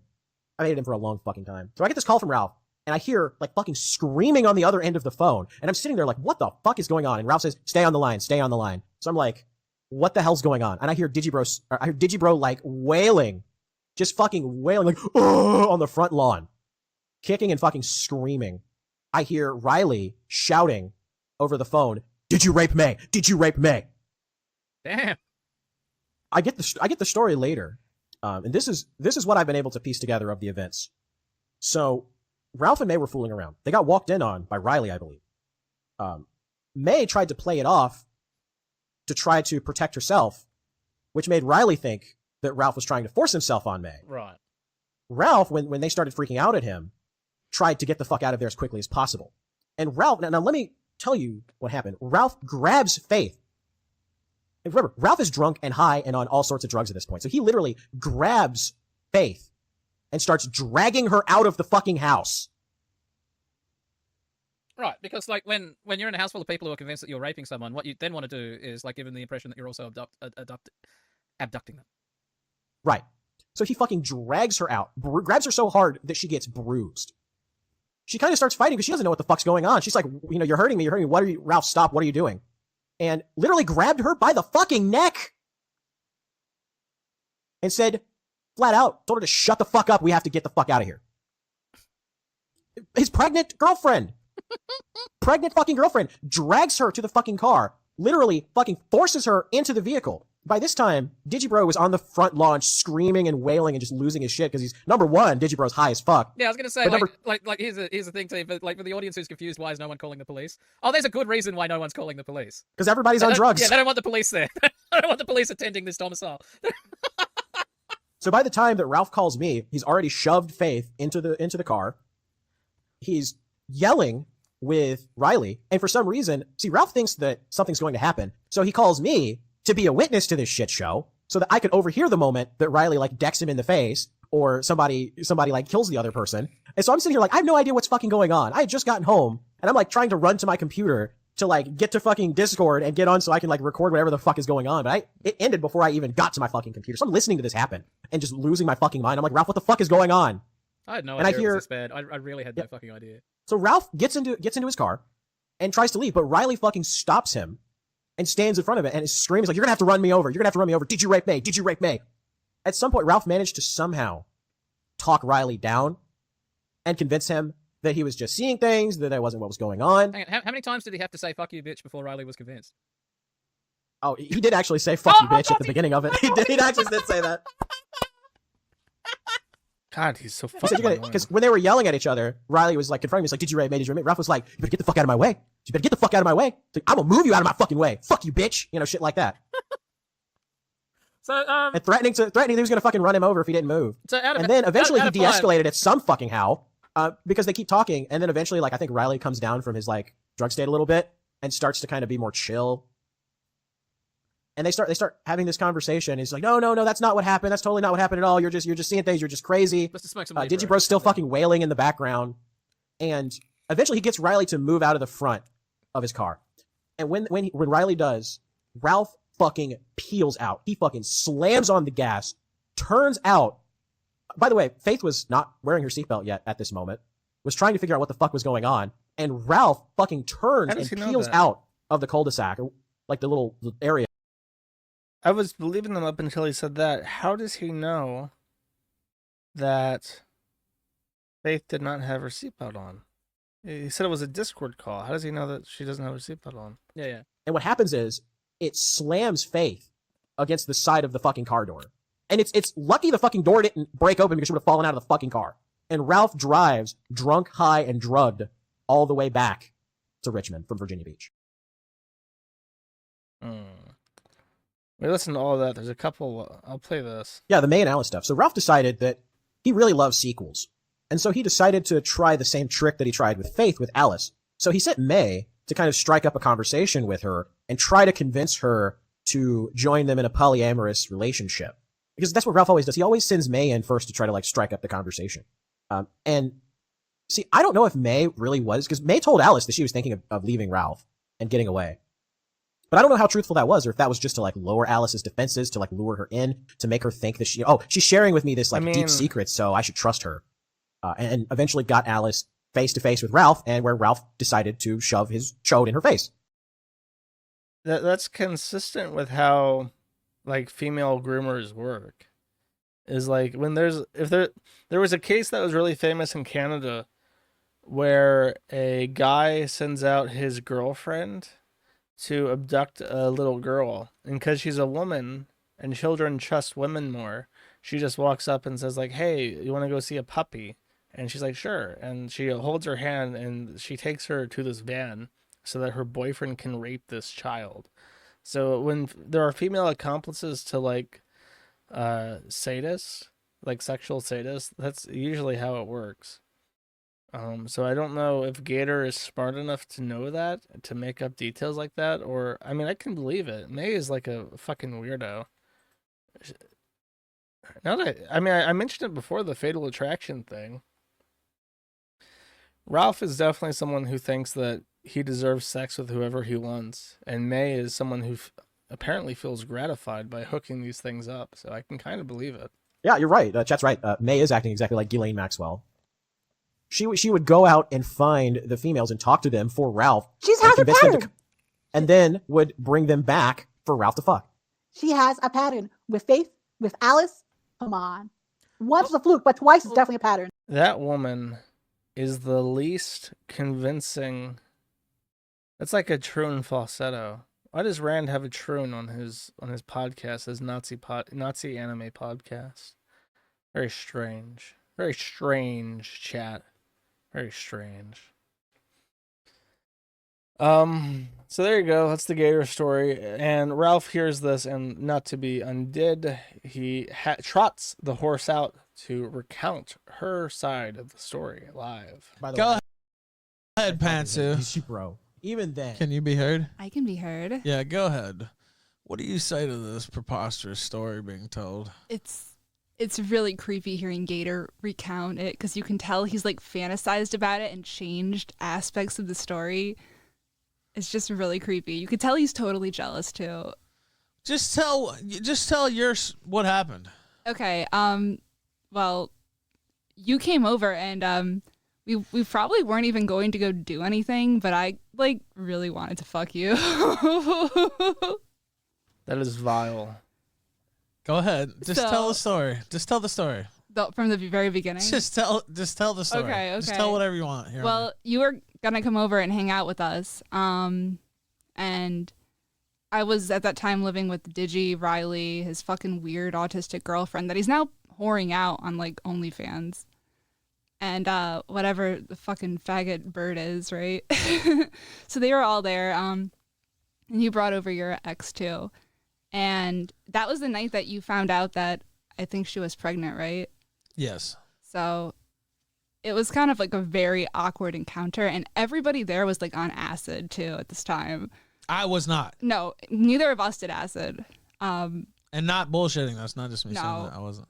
Riley had some, and then I think those faggots all did acid. But you came over, and I really wanted to fuck, so I was like, Faith didn't have any either, by No, the way, no. the person there.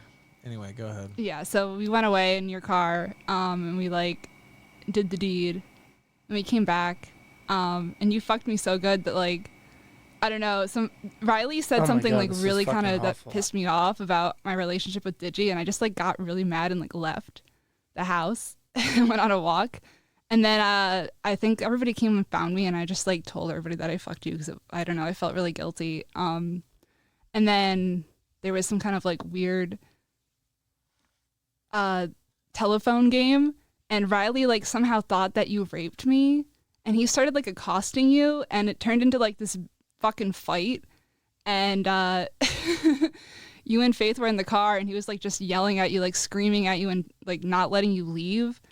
He was having some kind of fucking like He was like acid trip or something. I don't Yeah, know. He he was was- yelling at me, like trying to fight me in the street, and I was yeah, like, he was fucking cracked out, and like I had to get between you guys, and then you left, and that was it.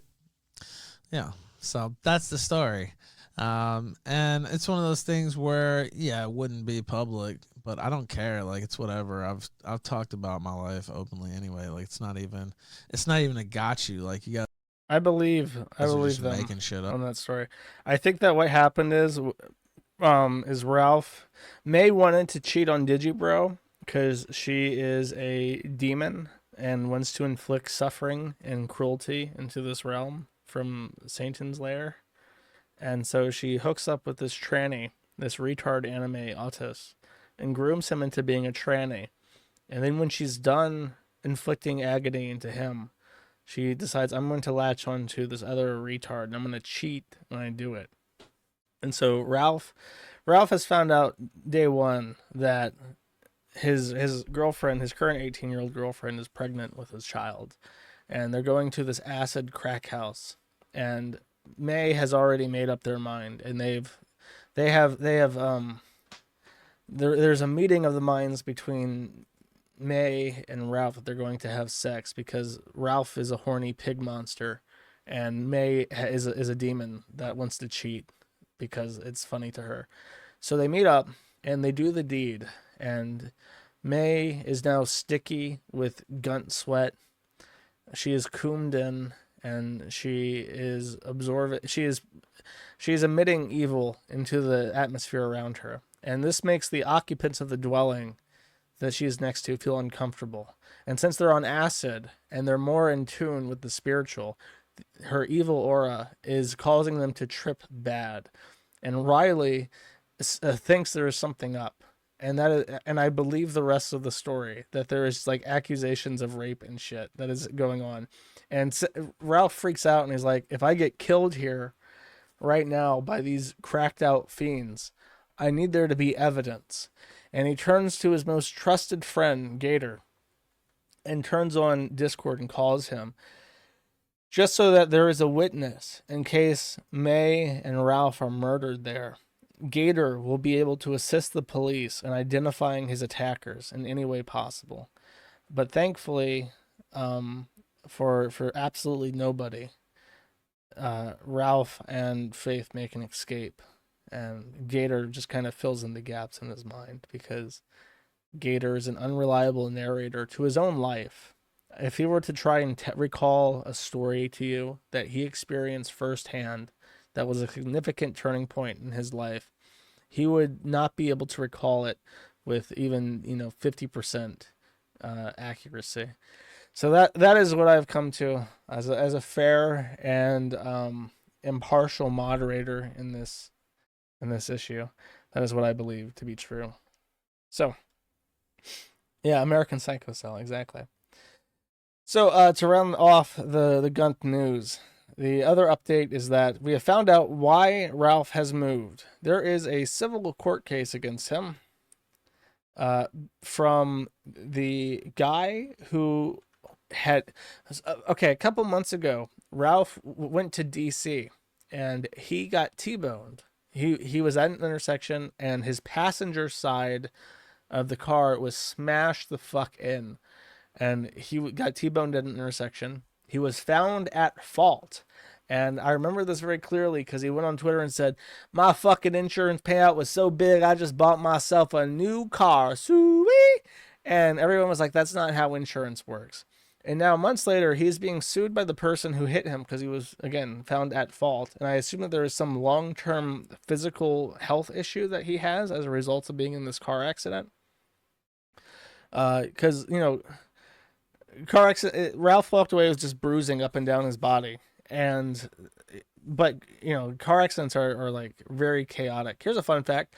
Patton died 1 year after World War II ended because he was in a car accident. And even though he was in the back seat, he hit his head up against a window in the back seat and it like compressed his spine and inflamed his brain and killed him. It's a very sad story. My point is that even the people you may not expect to get hurt in a car accident can be fatally wounded or seriously lifelong injured as a result of an accident. Sabotage. Patton was murdered. I don't know this story, guys. You have to fill me in. Be sure to send me emails with book suggestions about this, because I'll definitely read them. He also wasn't wearing a seatbelt. Aha. Anyways, he's being sued, and the exact day this was filed, by the way, he moved. He announced that he was moving out of Richmond. He would never declare where he was living, and nobody would ever be able to find him again. So now we know why he has moved. It's because he is dodging servicing from this guy who's trying to claim damages. And what's very funny, I don't know if it's... I guess it's a few pages back now. Actually, it's going to be in the Gunt Hunt thread. I'll play a couple seconds of this, actually, because it's pretty funny. I've now called it the Gunt Bounty Hunt because he's trying to dodge servicing. So this happened yesterday, and we'll listen to it. I understand he's going to build a studio in Florida. This is Bibble, the pet black of the Killstream talking. I understand he's going to build a studio in Florida, whatever the fuck. Honestly, man, I might have to go to Florida. Florida seems like it's the place where all the base people are going. And, you know, also, we have to combat all these. I mean, that's where your new place is, right? Oh, fuck. Oh, fuck. I'm sorry. Bibble, oh, fuck. Dude, come on. Oh, fuck. Oh, fuck. I'm sorry, dude. I'm sorry, dude. Fuck! That's all right. Just... I mean, they don't know where. They don't know where. Don't worry. They won't. Just still, they won't find. Don't worry about it. Don't worry about it. Fuck. I was excited about. Just don't worry about it. Don't worry. And the Oscar for Best Supporting Actor goes to the Token Black. The Token Black, ladies and gentlemen, immediately caught his mistake, and then you can just see the regret in his performance. Oh, shucks, golly gee, Williker Massa. I'm so sorry I gave out your new address in Florida where all the based people are going. Oh, don't you worry about that, young Pibble. Don't you worry. No, they won't find out. Pibble, don't worry about it. Really just tugs at the heartstrings, the relationship between Ethan Ralph and his young servant as they try to throw disinfo. I'm not convinced by this at all. Ralph was moving into my basement. Yeah, exactly. I won't play this, but I will play the last clip. Actually, no, I will play this. Fuck it. I don't know. I'll try to, or at least record some stuff while I'm up there on my phone. I could do that probably. And do a play-by-play later on. I don't want to do it live. That would be hilarious, though. But I need that community service too badly. And no, it's not ordered. It's called, we do a little, preemptive community service. That's not crazy. I don't know. Has nobody heard of that? I talked about this yesterday because I just saw the stalkers going crazy over it. And it's like, well, no, I'm just doing it preemptively. Stalker child. So, He had kept this a little bit of a guess that never secret, hurt. but he's facing new legal issues because, of course, he is. I think he was going 65 and a 30 or something, or like a 60 and a 30. I think it was 65 and a 30. So he's facing like more fucking driving issues because he can't help himself. And his attorney told him to volunteer for community service before it even goes to trial to try and soften his sentence.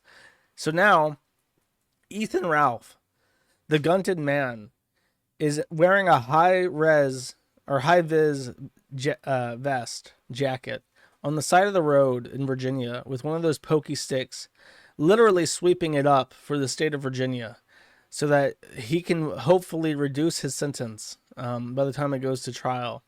He is literally sweeping it up in real time on the side of the road because he has a suspended sentence, and he has done this so many fucking times that there's a real chance that he will go to jail.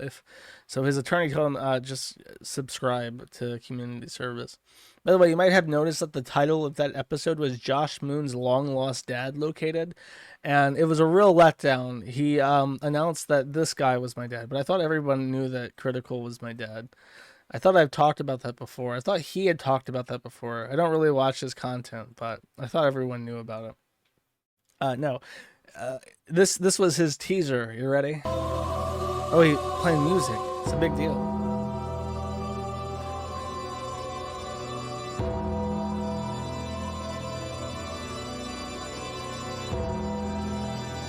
Stay tuned, ladies and gentlemen. Stay tuned.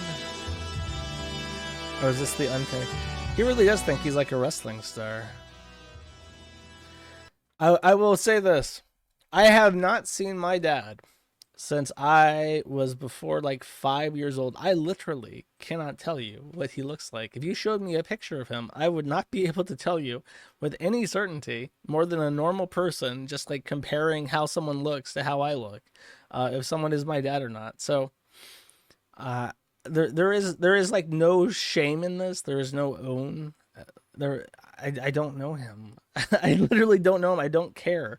My paternal figures were other people in my life, and I'm grateful for them, and they're pretty upstanding. So I'm not sure. I think that he just assumes that because he has very severe daddy issues, that everybody has to have severe daddy issues. I remember he came out like the first day that that he decided he didn't like me. He accused me of getting molested.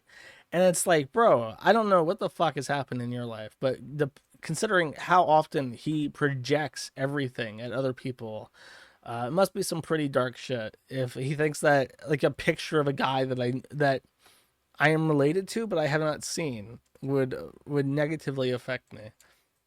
But that's his current hang up. He says he's going to try to get him on the show. I don't know what he would have to say though. I think he's like a mechanic. That's all I know.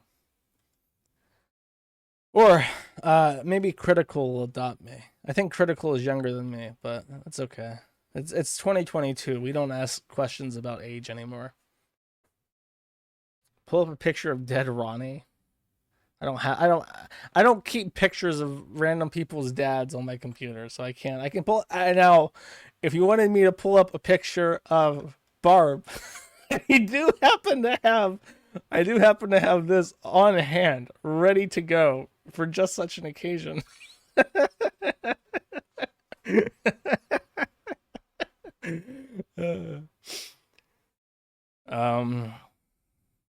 Oh yeah, I think that's it. Did I miss anything? This has been a kind of a slow week. I don't think anything too consequential has happened. Just lots of Ralph shit. Oh, I could talk about Sam Hyde briefly. This was news that I heard about this morning. Chances are you have seen clip channels on YouTube featuring Sam Hyde's content called like Little Shitpost and The New Pill are the big ones. And Sam Hyde has done some investigatory work. And CWC is on grand jury trial right now. A grand jury trial, despite its name, is not some super jury trial. It is a a hearing where there is a question that is not a conviction question that the state needs to answer that the prosecutors cannot be trusted with. So in certain cases, the state asks a jury of your peers, not of state lawyers or whatever, not prosecutors, a jury of your peers, like a normal jury, but they're answering a different question than if you're guilty or not. So the question is, do we have enough evidence to indict? Do you think that, does the jury think that we have enough evidence to indict? Or sometimes, do we have, do you, a jury of your peers, believe that you are competent to stand trial? So I think what's happening now is they are asking a jury of people in Virginia, do you think that Christian Weston Chandler is criminally insane, or do you think that he is competent to stand trial for his crimes? Do you think that he has the there's a word for it. It means like, does he have the capacity to have an evil mind? It's like Rins Manus or something. Does he have the ability to understand that what he has done is wrong? And the jury, the grand jury, will decide if he does. And if he does have the ability for a criminal think, then it will proceed to trial. And if not, then he will be held in a psychiatric institution because he is criminally insane. Men's Ria, thank you. So that's the update on Chris. I've locked down registrations on the forum because it's kind of anytime Chris stuff is like big news, it goes all over Twitter and Reddit, and then lots of people come to the site, and they are usually awful posters, even worse than the tourists that we get from Pole and shit. So I'll unlock that over the weekend some point after the verdict has come out, like a day after the verdict has come out.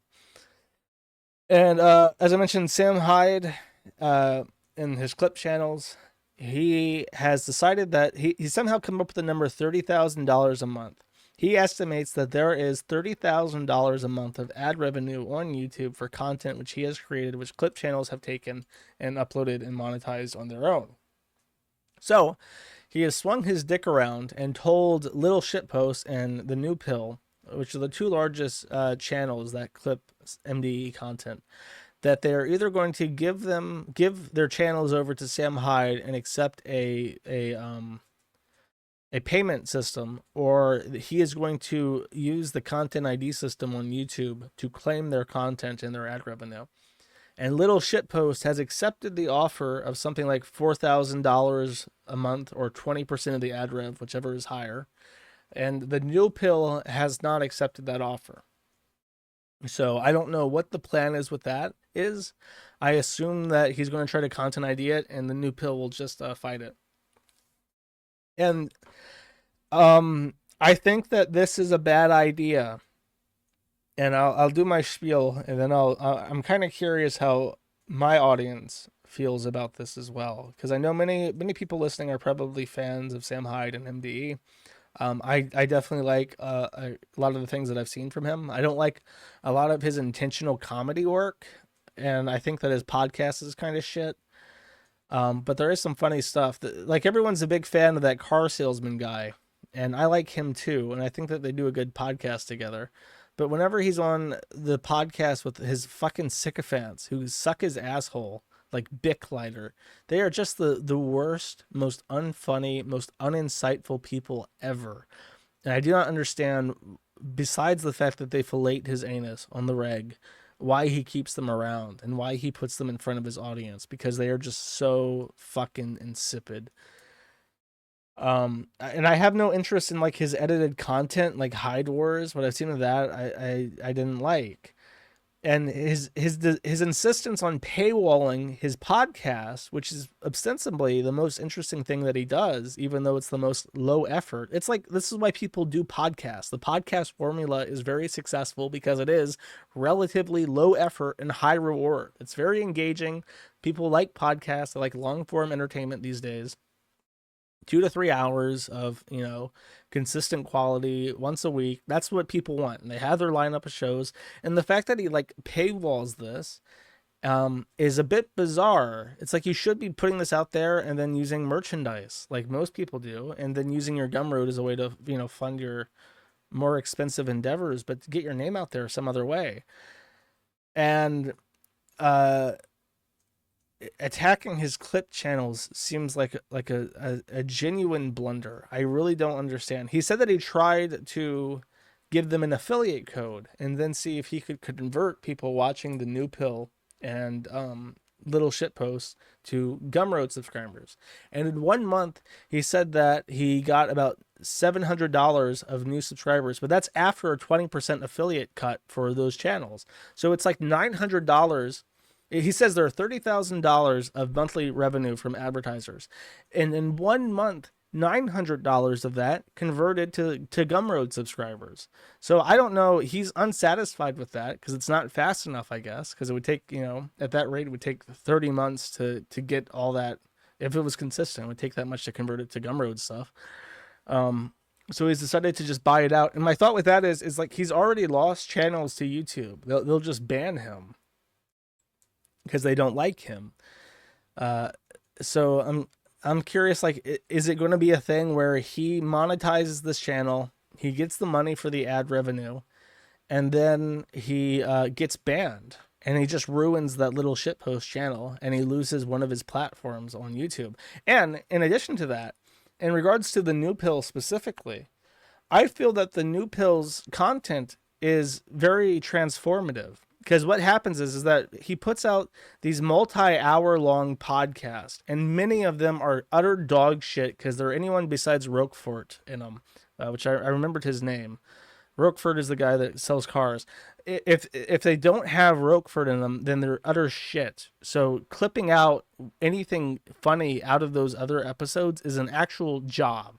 You would need to pay me to make me sit through one of those podcasts and listen to those fucking retards and then remove the funny segments and put them on as clips on a channel. You would have to pay me for that. I would not do that for free. So what the New Pill does is he takes multiple clips from multiple segments. Like, he's got a genuine fan brain, and he remembers anytime Sam says something, and then when he wants to make a video, he'll access like 4 different clips, slam them together, put them into a specific order, and he'll even take stuff like years and years old, like 10 years old, from when Sam Hyde was in his mother's house, like yelling like a psychopath into the mirror of his mother's bathroom while she yells at him for being so noisy.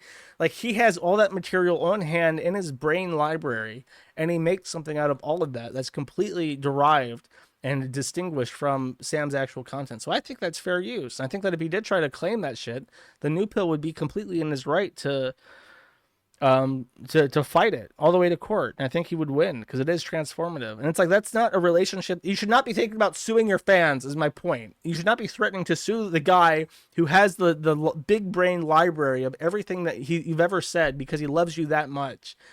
Which is why I say it's a blunder. It really is just completely bizarre. I don't understand the logic of it.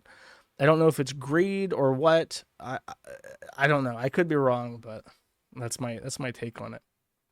So I will ask you, do you think it is a blunder for Sam Hyde to try and own his clip channels? Yes or no? And we'll let that fill in. I'll take a sip of water. Or you know what? Do I want to? Yeah.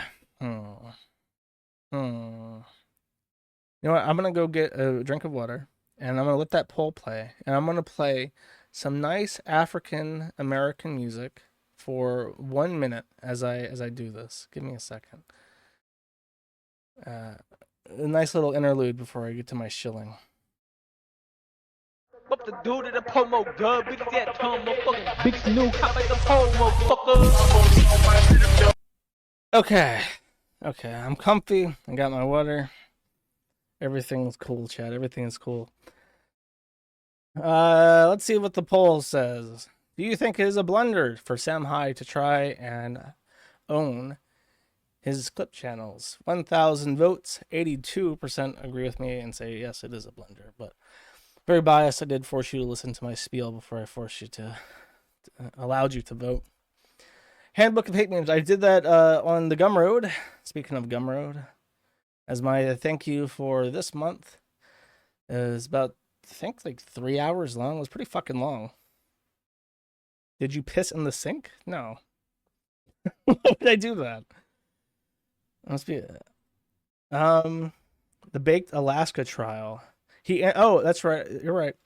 Baked Alaska entered a guilty plea for loitering in a restricted area or something ridiculous like that.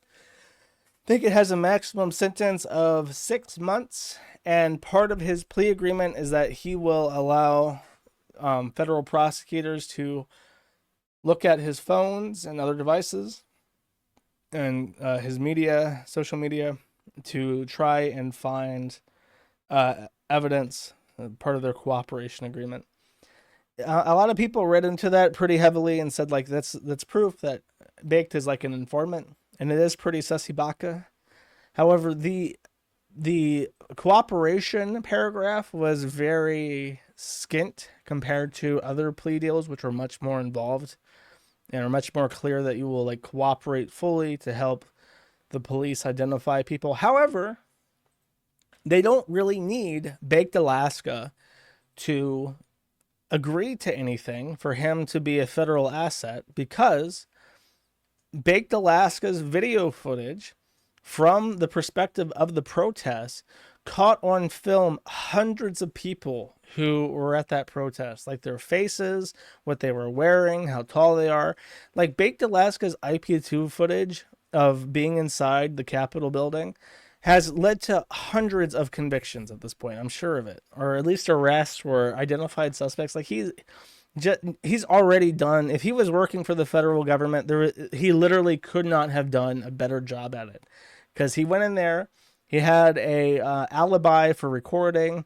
He got everybody's face on the internet, and he made it public in a way that the government doesn't have to like subpoena it, or there's no question about how they got access to it. Like, he streamed it.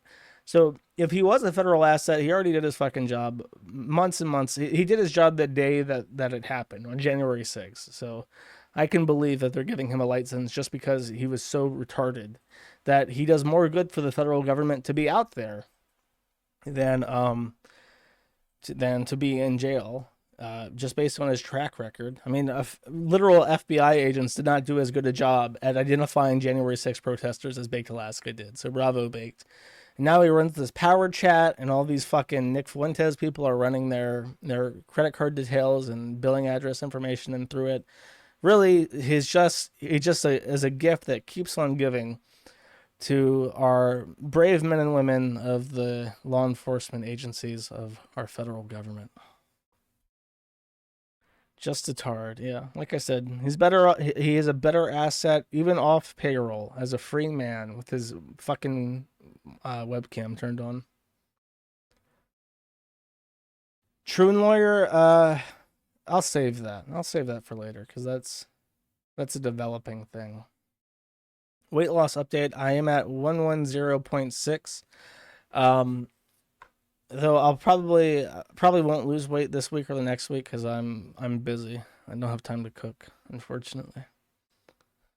Okay. No Steam 4 update. I'm stuck on something, and I haven't been able to get around to fixing it. There's a race condition that is fucking up my forum, and I'm very slowly trying to figure out what it is. And what stone? Yeah, right. Convert it yourself. All right.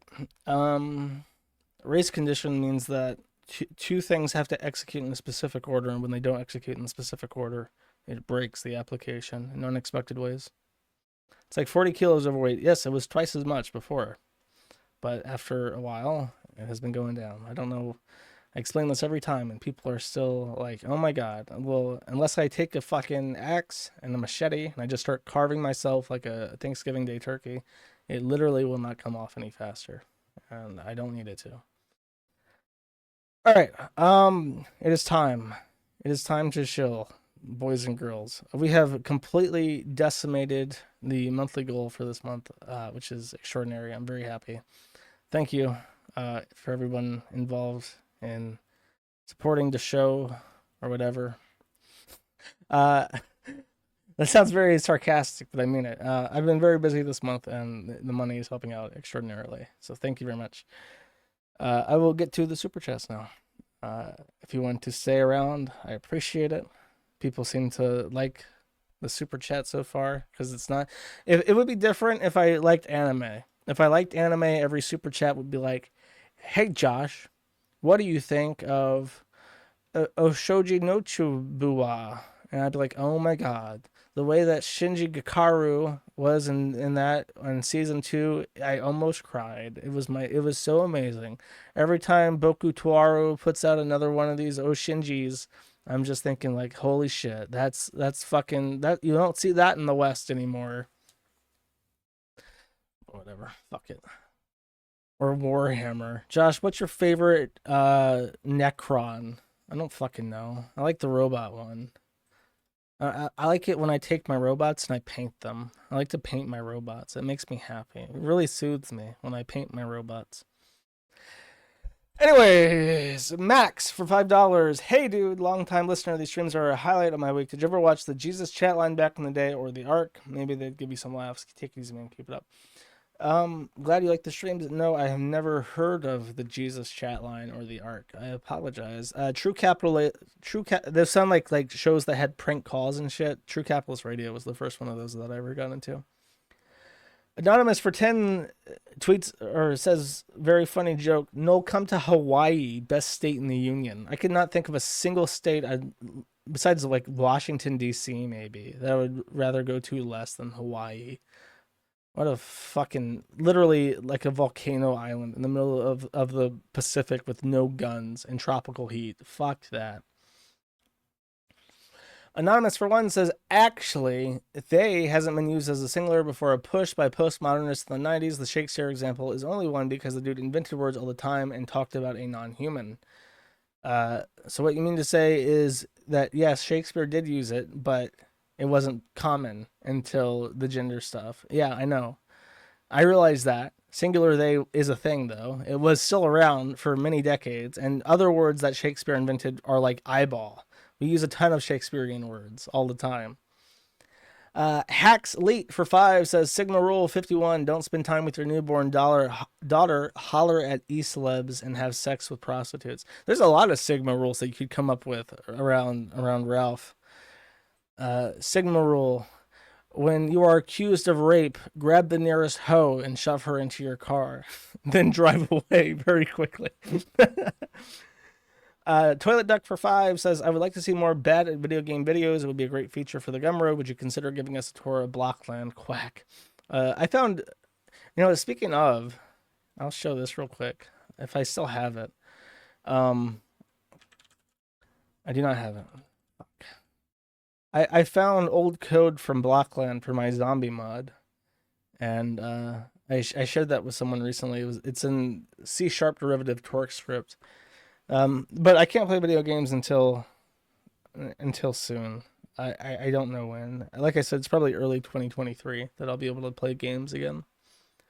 Ice Mexican for 10 says, to quote, meme aficionado Joshua Moon, black people violent Lamau, bottom text. Yes, it's true. That's a quote from the Gumroad exclusive hate memes commentary. I was explaining the difference between left-wing memes and right-wing memes, and left-wing memes have to explain the complex socio-economic explanations for everything, and then right-wing memes are just like black people violent Lamau, bottom text. Anonymous for 5. I listen to these with my 2-year-old. That's a mistake. Anything you'd like to say to the toddler Maddie listeners? Oh God, what's the standby is just like stay in school, kids, right? Stay in school, but that's wrong advice. Now you say stay in school, and then your toddler will be asking for a sex change operation in 2 years. Okay, here's my advice to all the young Maddie listeners. Don't believe anything. Everything that anyone tells you is not 100%, is less than 100% accurate. Everyone says everything with a desire to influence your fragile young mind, and everyone should be questioned. You should think, why does this person want me to believe that, and what is actually true? Always be schizophrenic. Embrace schizophrenia at an early age, as early an age as possible. Feanor did nothing wrong for 3334 says, Jemson is a pedo, Samuel is Anglo, overpaid is Chinese, Tweezy is fat at non-white, Kill Rungle with Brick. Sneedcord Never Dies. Currently viewing thread. Chantal Fruity Beauty. You predicted this.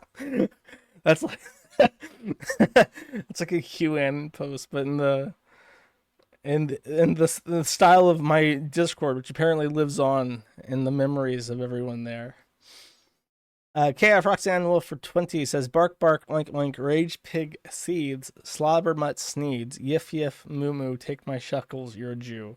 Along with B-Day Silver, you want anything else, postcards, banana pepper seeds. Oh, geez. I'm gonna have to figure out what to do about the silver because there's a fucking VAT tax attached to gifts. That's like 25%. I know some fucking asshole. I don't even want to say it. Basically, you should value if you're going to send me anything, value it as little as possible. Say that it is an ornamental gift with no intrinsic monetary value. It's just trash. Or if it's old US currency, say it's worth as much as the face value. You send like 5 JFK quarters or $50. That's $2.50. That's the truth. Kelsu for 10 says, would you rather live next to a black Christian family or a white pagan family? That's a trick question. It's like a Sudoku puzzle. You have to think of the surrounding context. If I'm living next to a black Christian family, chances are I'm in the South and I'm enjoying my 10 acres and my rifles. If I'm next to a white pagan family, I'm in Washington near Seattle and I'm living in hell. So, I guess I would have black neighbors. I would have literal neighbors living next to me. Can you imagine that? Whites can be converted, dude. If you're doing the pagan LARP shit, nah, there's no helping you. If you've embraced Odin as your personal deity, and you're like walking around with antlers in like fur coats to celebrate the solstice, you're fucking gone. I can't help you with that. I can't beat you over the head with a Bible and fix you at that point. I'm beyond hope. William Joyce for 10 says there's a skeleton inside that skeleton. It's crazy to think about. I always see dog chews when I look at anorexic people. Like, yeah, like a dog could just carry you away by your femur and you would be helpless to resist it. Ice Wallow Cum. Ew. For 5 says nothing, but he already got what he wanted. And then for 20 says Sigma Rule 561, force your viewers to watch a skeleton when it's not October. You have to prepare them. You have to give them mental fortitude for the horrors that await. By the way, I'm working on a special project for October. Stay tuned. Stay tuned. When you see it, you'll be like, oh my God. Josh predicted this. He hinted that this special cool thing that I'm watching is real. Months ago, even. Frog God for 1 says, remember to add the Peepo dance at the end of the stream. Okay, you know what? Just for Frog God, I'll pull it up. Abominable Homan for 10 says, reminder, PPP nearly blew a once-in-a-lifetime interview with Andy Dick because of his low-functioning autism, and IP2's Chicken Andy had to salvage it. Imagine needing Chicken Andy to save your ass. Well, if you're lucky, Chicken Andy won't save your ass because I think he has HIV and he probably will get monkeypox. I can't wait for the monkeypox IP2 saga. That'll be great. When Alice is on camera being like, Ralph gave me monkeypox, and she has like blisters all around her mouth and shit. I'll watch IP2 then. That's my promise to you. When Alice has monkeypox blisters all over her face, I will watch your fucking streams. And I'll send in a super chat or two to somebody. Not Alice, though, because she's a thought. Tanuki, Protective Hug Giver for 509 says, hello, Josh. How's Rooform going? Here's another song rec as obscure as I can manage. Stay cool, furry savior. Ruforo is doing fine. When I have free time, I can't wait to get back into it. I fixed some minor bugs recently, but nothing too major because there's a serious issue with the way I do authentication, and it's really fucking bothering me. I need to fix it. Kings and Bears fade out. Okay, I'll listen to that after the stream.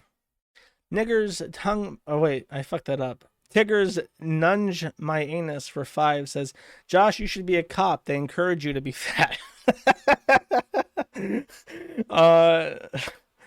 I would rather be anything besides a cop. That's that's just a nightmare. Imagine having to deal with black people literally every day. Like, irate black people who already fucking hate you the moment they see you because you have a badge. Like, no, thank you. I would rather be in Hawaii than a fucking cop anywhere. Buck Broken Beta for 305 says, please tell my GF you're not interested in her. She's obsessed with you and wants me to use my Josh voice when we are intimate, and I'm kind of sick of her talking about you. That is homies posting their L's right there. Why the fuck would you pay to admit that?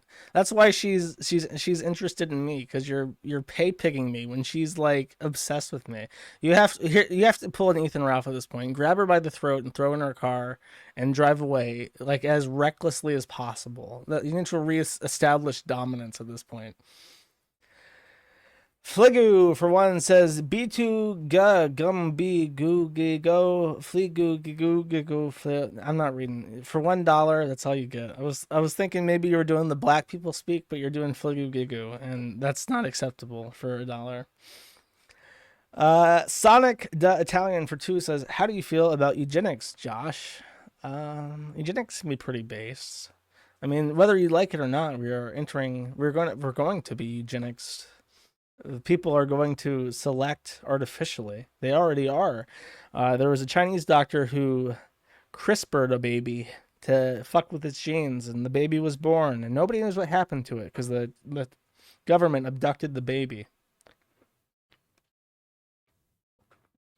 For the win for 10 says, the Gumroad thing fleeces me. Can you fix that if I send you money here as well? Yes, sarcasm.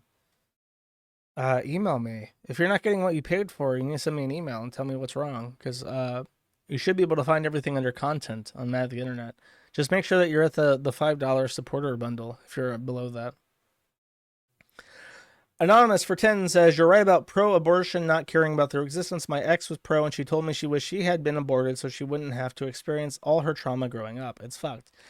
Yeah, that sounds about right. It sounds like what I expected. That's kind of sad, though. You probably shouldn't air out your girlfriend's or ex-girlfriend's dirty laundry like that. That's kind of mean.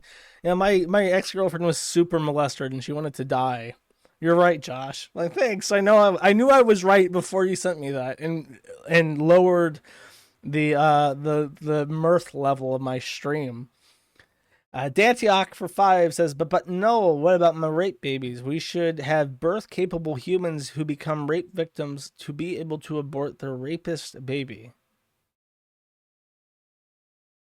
But no, what about rape babies? We should have birth-capable humans who become rape victims to be able to abort their rapist baby. I'm not sure. The rape baby thing is very complicated. When it comes to like defects and rape, I don't know. It sounds mean to say. It's like, I think rape babies should just be aborted, because if there's like reproductive abusers who just want to like rape to impregnate women, you shouldn't reward them by forcing them to give birth to it. That feels wrong. I always want to deny people what they want if I think that they're an asshole. That's my nature. And I definitely don't think that a rapist should be entitled to custody or visitation or anything. Twinkletard for $100 says, I want to give a shout out to Rye Wrangler, an award-winning erotic fan fiction writer whose work you can find on Amazon, LGBT plus friendly. Rye Wrangler is a guy on the Kiwi Farms who is like, I think he's like chronically addicted to pole, and all he does all day, every day, is post shit he gets from pole in chat, and people bully him and call him an LGBTQ plus fiction writer because they know it bothers him, and he continues to every day, literally every day for hours a day, post pole shit into chat. He is. I think that on a direct comparison, there is a hierarchy of like tolerance in the chat weirdos, And I'm trying to figure out if Wolf Tone is higher or lower than Rye Wrangler in the chat hierarchy. Wolf Tone is very fucking weird. He's not like a Poltard though. He is kind of Poltardish, but he's not like a complete retard. Very, very strange times, chat. I mean, you wouldn't know. It's just retards from the forum. If you don't listen to the forum or watch the forum or use the whatever, you know what I mean. Hacks Elite for 2 says the Worski shit physically hurts to listen to, and then he throws a bunch of tomatoes. And that seems to be the prevailing opinion in chat at that point. It is like PPP seems uncomfortable, which I think that should tell you something. If you're on air with somebody and you've bound yourself financially to this person and they're like causing you to cringe physically, it's probably a problem. Kiryuma for 50 says tomatoes, and this is at the same time. So he was so shocked and appalled by Andy Worski's abortion rant that he gave me $50 to throw tomatoes at him on screen, which is pretty based if you think about it. Torrent for 5 says the Tardsky song is the opposite of Kino. I see he's learning from the mundane Matt school of crisis management and leaning into this controversy as hard as he can. That's a little bit true. Mundane Matt is more groveling though. Like Mundane Matt's thing, I find myself very repulsed by Mundane Matt because even though he's like leaned into the joke of the Boulder stream, he leaned into it so much.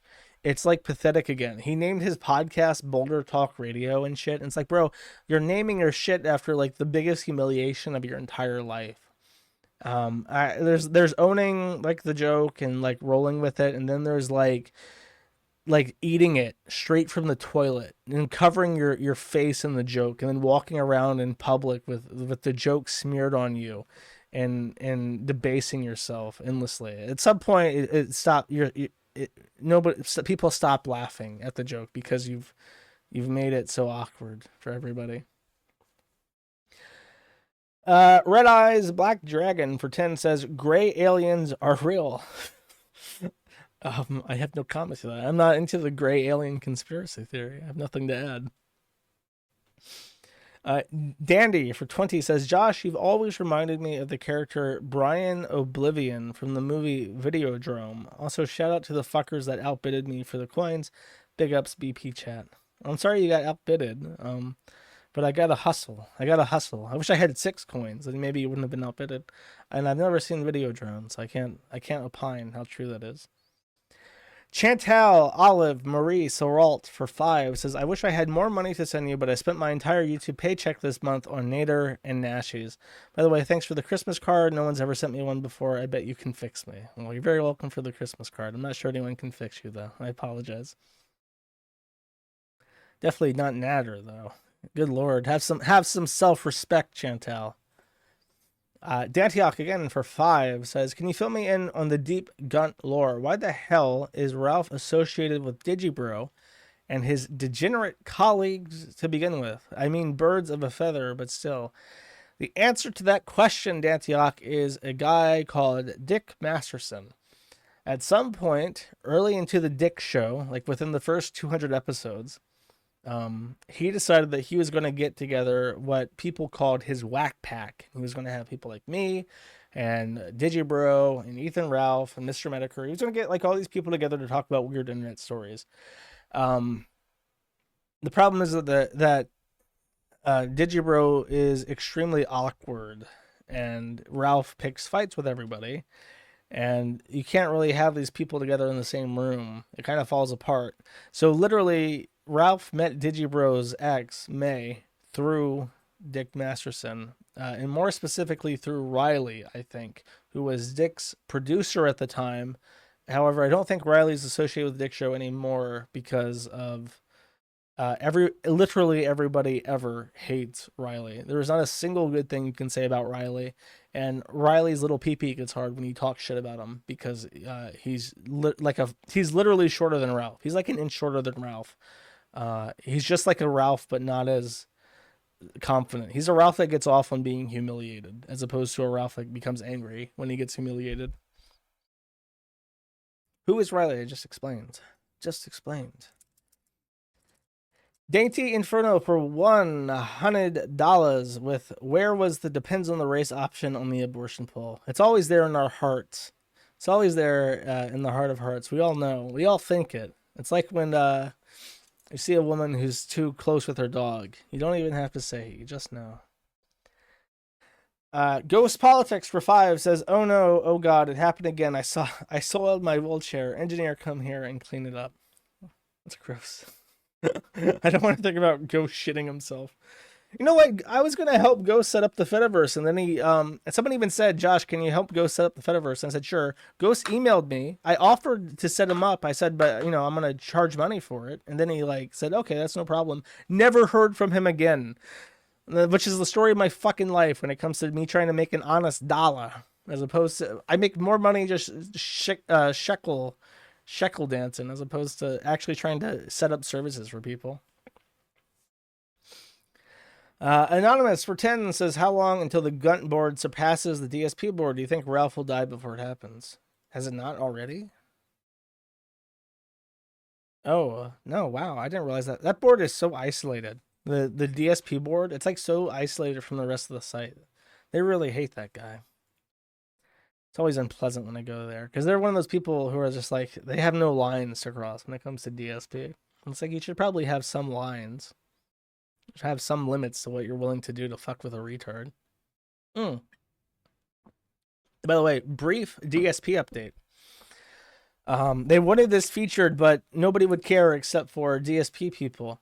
If you don't know, DSP is what they would call a whale in the online mobile game world. He is like hopelessly addicted to some WWE bullshit game, and he spends tens of thousands of dollars on this bullshit fucking app. Money which he doesn't have because he's in bankruptcy.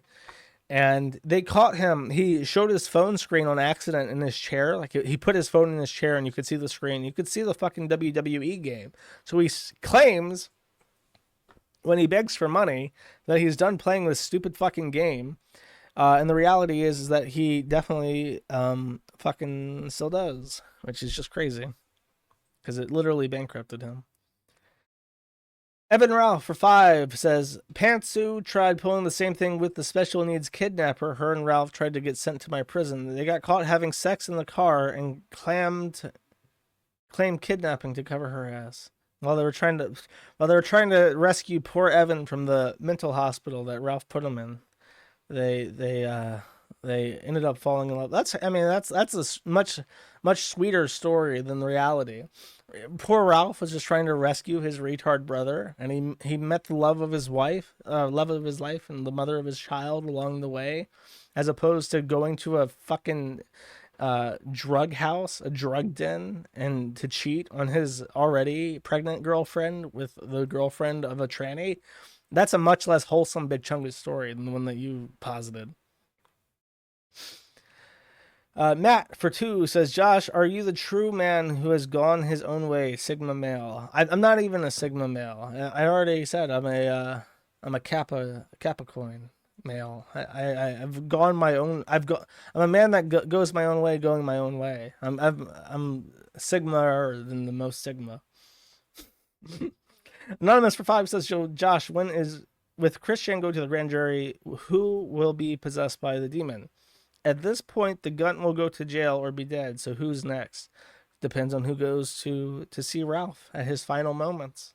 Then it will jump ship to the next person. Maybe it'll be Dick. Dick will be possessed by the demon. Ralph will die during like a car accident where they're both like wasted. Ralph will be driving. Dick will be like in the passenger seat. They get into a car accident. Ralph's dead, and then Dick is possessed by the demon. That sounds plausible."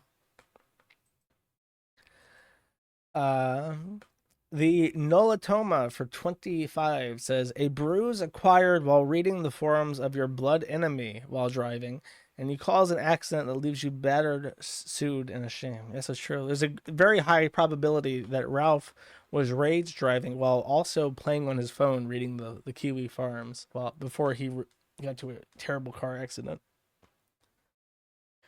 Rungle for 10 says, "Shoutouts to Simon S. Salty." Shout out Simon S. Salty.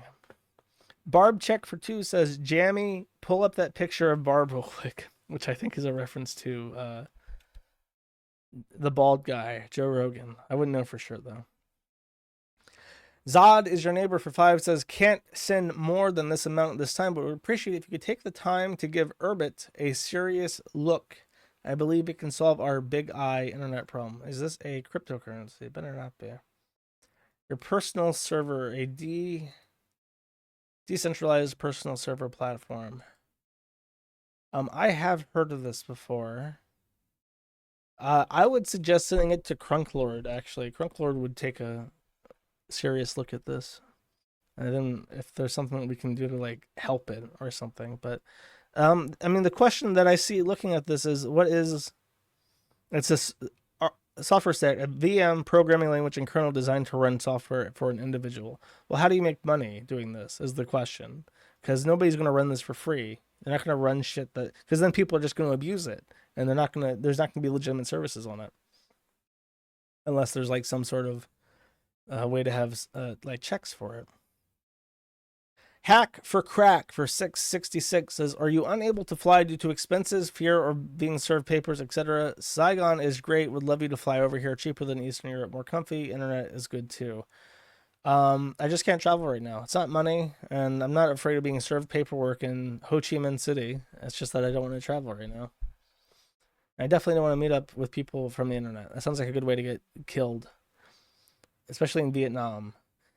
Pseudo for 5 says, watch the EU handbook video. Great fact. The fact that they think the Doomers are a threat makes me want to go on a night walk and smoke a copious amount of cigarettes. Yeah. They list I mean, I went over the entire thing, but the handbook meme is like 100 memes and they're all over the place. Most of them are not hateful in any way. Or they're hateful in so much as someone once posted a version of the meme with like a Hitler stash or a swastika in it, and then they just declare the entire thing carte blanche as like a Nazi thing. It's just like, it's a very low IQ, very low effort. And I just think it's a cash grab because it's coming from a company that makes machine learning. And I think they're just trying to get money from the European Union Commission to be like, oh, you need machine learning filtering for hate content on the internet. You should, give us money. Give us $1 billion. We'll filter Facebook autonomously with machine learning. We can read between the lines and know if something is really hateful or not.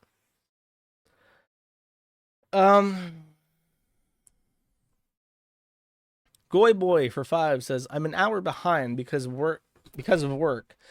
But so much for our message that Andy and Bleach Butthole are trying to give. I fucking hate the God is Kangriff so much, and I hate those two faggots.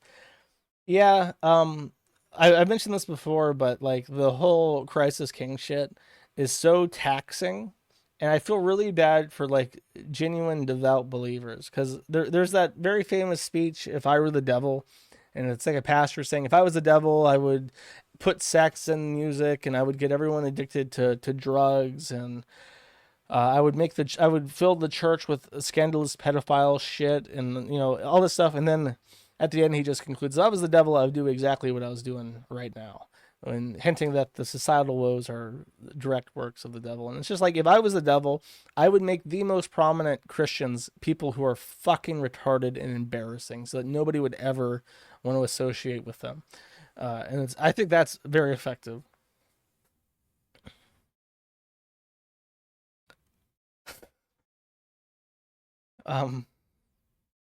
Lucius Septimus Severus for 20 says, if you want an interesting story of silver currency, the Roman denarius and Antonianus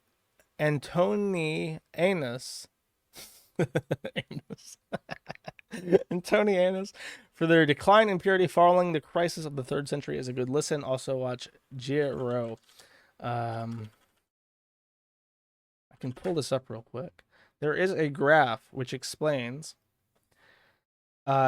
very, very well. Here, this actually. This is a chart that I've seen published many times, and it is a explanation of war, civil unrest, and debasement of the Roman silver currency. Every time, like, you can see that the value of silver per coin really collapsed over time, and as it was being debased, more and more like Roman emperors were executed and shit. And it's sort of like a causality association between debasement of currency and political turmoil. Very interesting.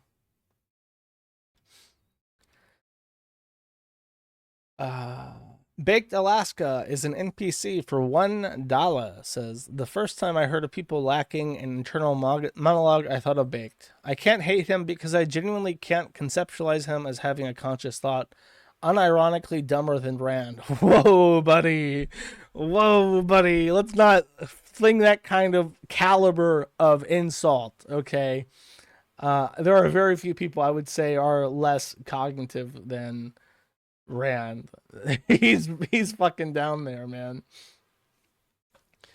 Anti-Kino for 10 says, LOL, Ralph's new co-host X, DJ Axel mod, grossly offensive, was caught on live stream defending child pornography enjoyers. Why does everyone this dude associates with turn out to be some degen freak?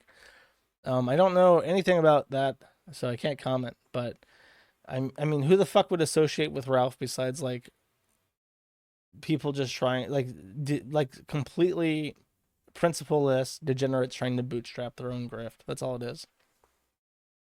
Fuck you, Josh, for 20 says, put effort into it this time. B2 gugum, B googie gugu, flea googie, googa, flea googa, goobaba. I feel like a fucking retard trying to do this. B googa, B googa, B fligu, gigu, fligu, ma mi sufe. If I see this clipped out and one of those fucking you laugh you lose threads on WorkSafe GIF, I'm gonna. I just don't want to. Okay, I just don't want to see it. Remember, I'm saying that specifically so that if you do clip that out and post it, people will not enjoy it because I broke the fourth wall and I'm ruining for you preemptively. Member for 10 says, hey Josh, what do you think of Osigeno?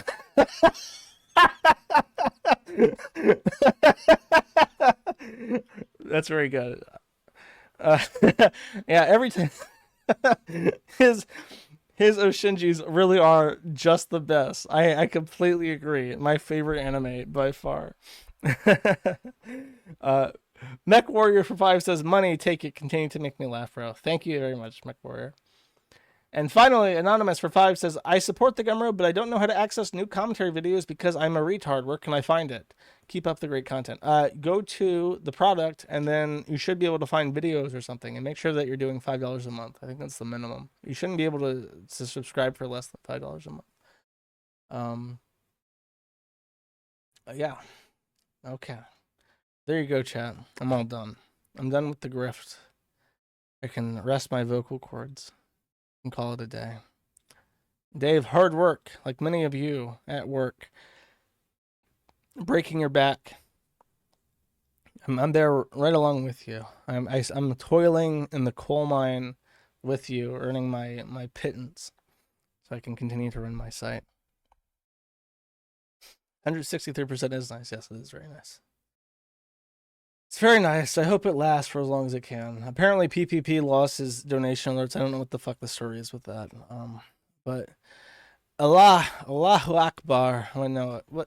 Oh, Inshallah. Inshallah is what they say. But Inshallah, God willing, Inshallah, I will keep my donation alerts for many more moons to come.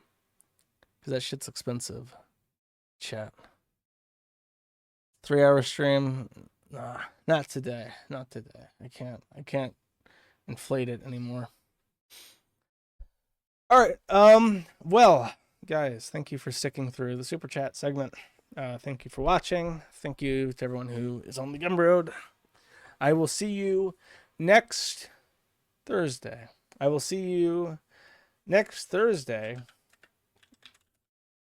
Because I will be busy Friday, and I cannot stream on Friday. And instead of not streaming, I will stream a day before. I think that's fair. Isn't it? I'm trying to find this GIF, but it's not cooperating. Okay, I think that worked. I think that got it. Okay, I'll see you Thursday. Thursday. I will put a community post up to notify people that it will be on Thursday. I will make sure everyone knows that it's on Thursday, and I might put out a stupid video on Friday to make fun of the people who didn't get the memo from the day before. Okay, see you guys later. Bye bye. My mama always said I would regret it if I ever got a tattoo. She said I'd never get a job like I ever wanted one with that attitude. My dad said I had to learn to drive a stack shift, but every van I ever had was an automatic. My friends said someday I would make it big, but I'm still living in the basement. I'm just as broke as the day I was born, but I still make it work just like everybody else does. It's all just a cruel joke, and everybody knows there's no way out. Who's laughing now?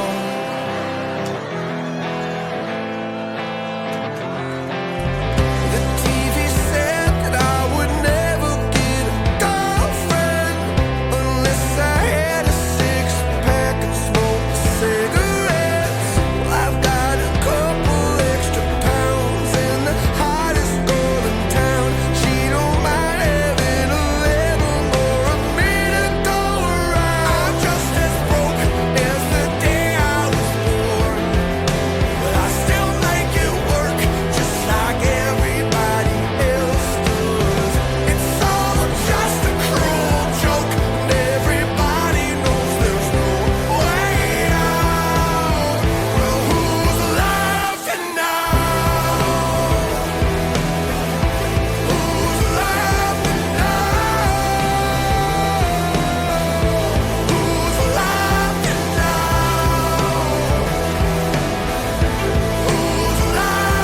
now?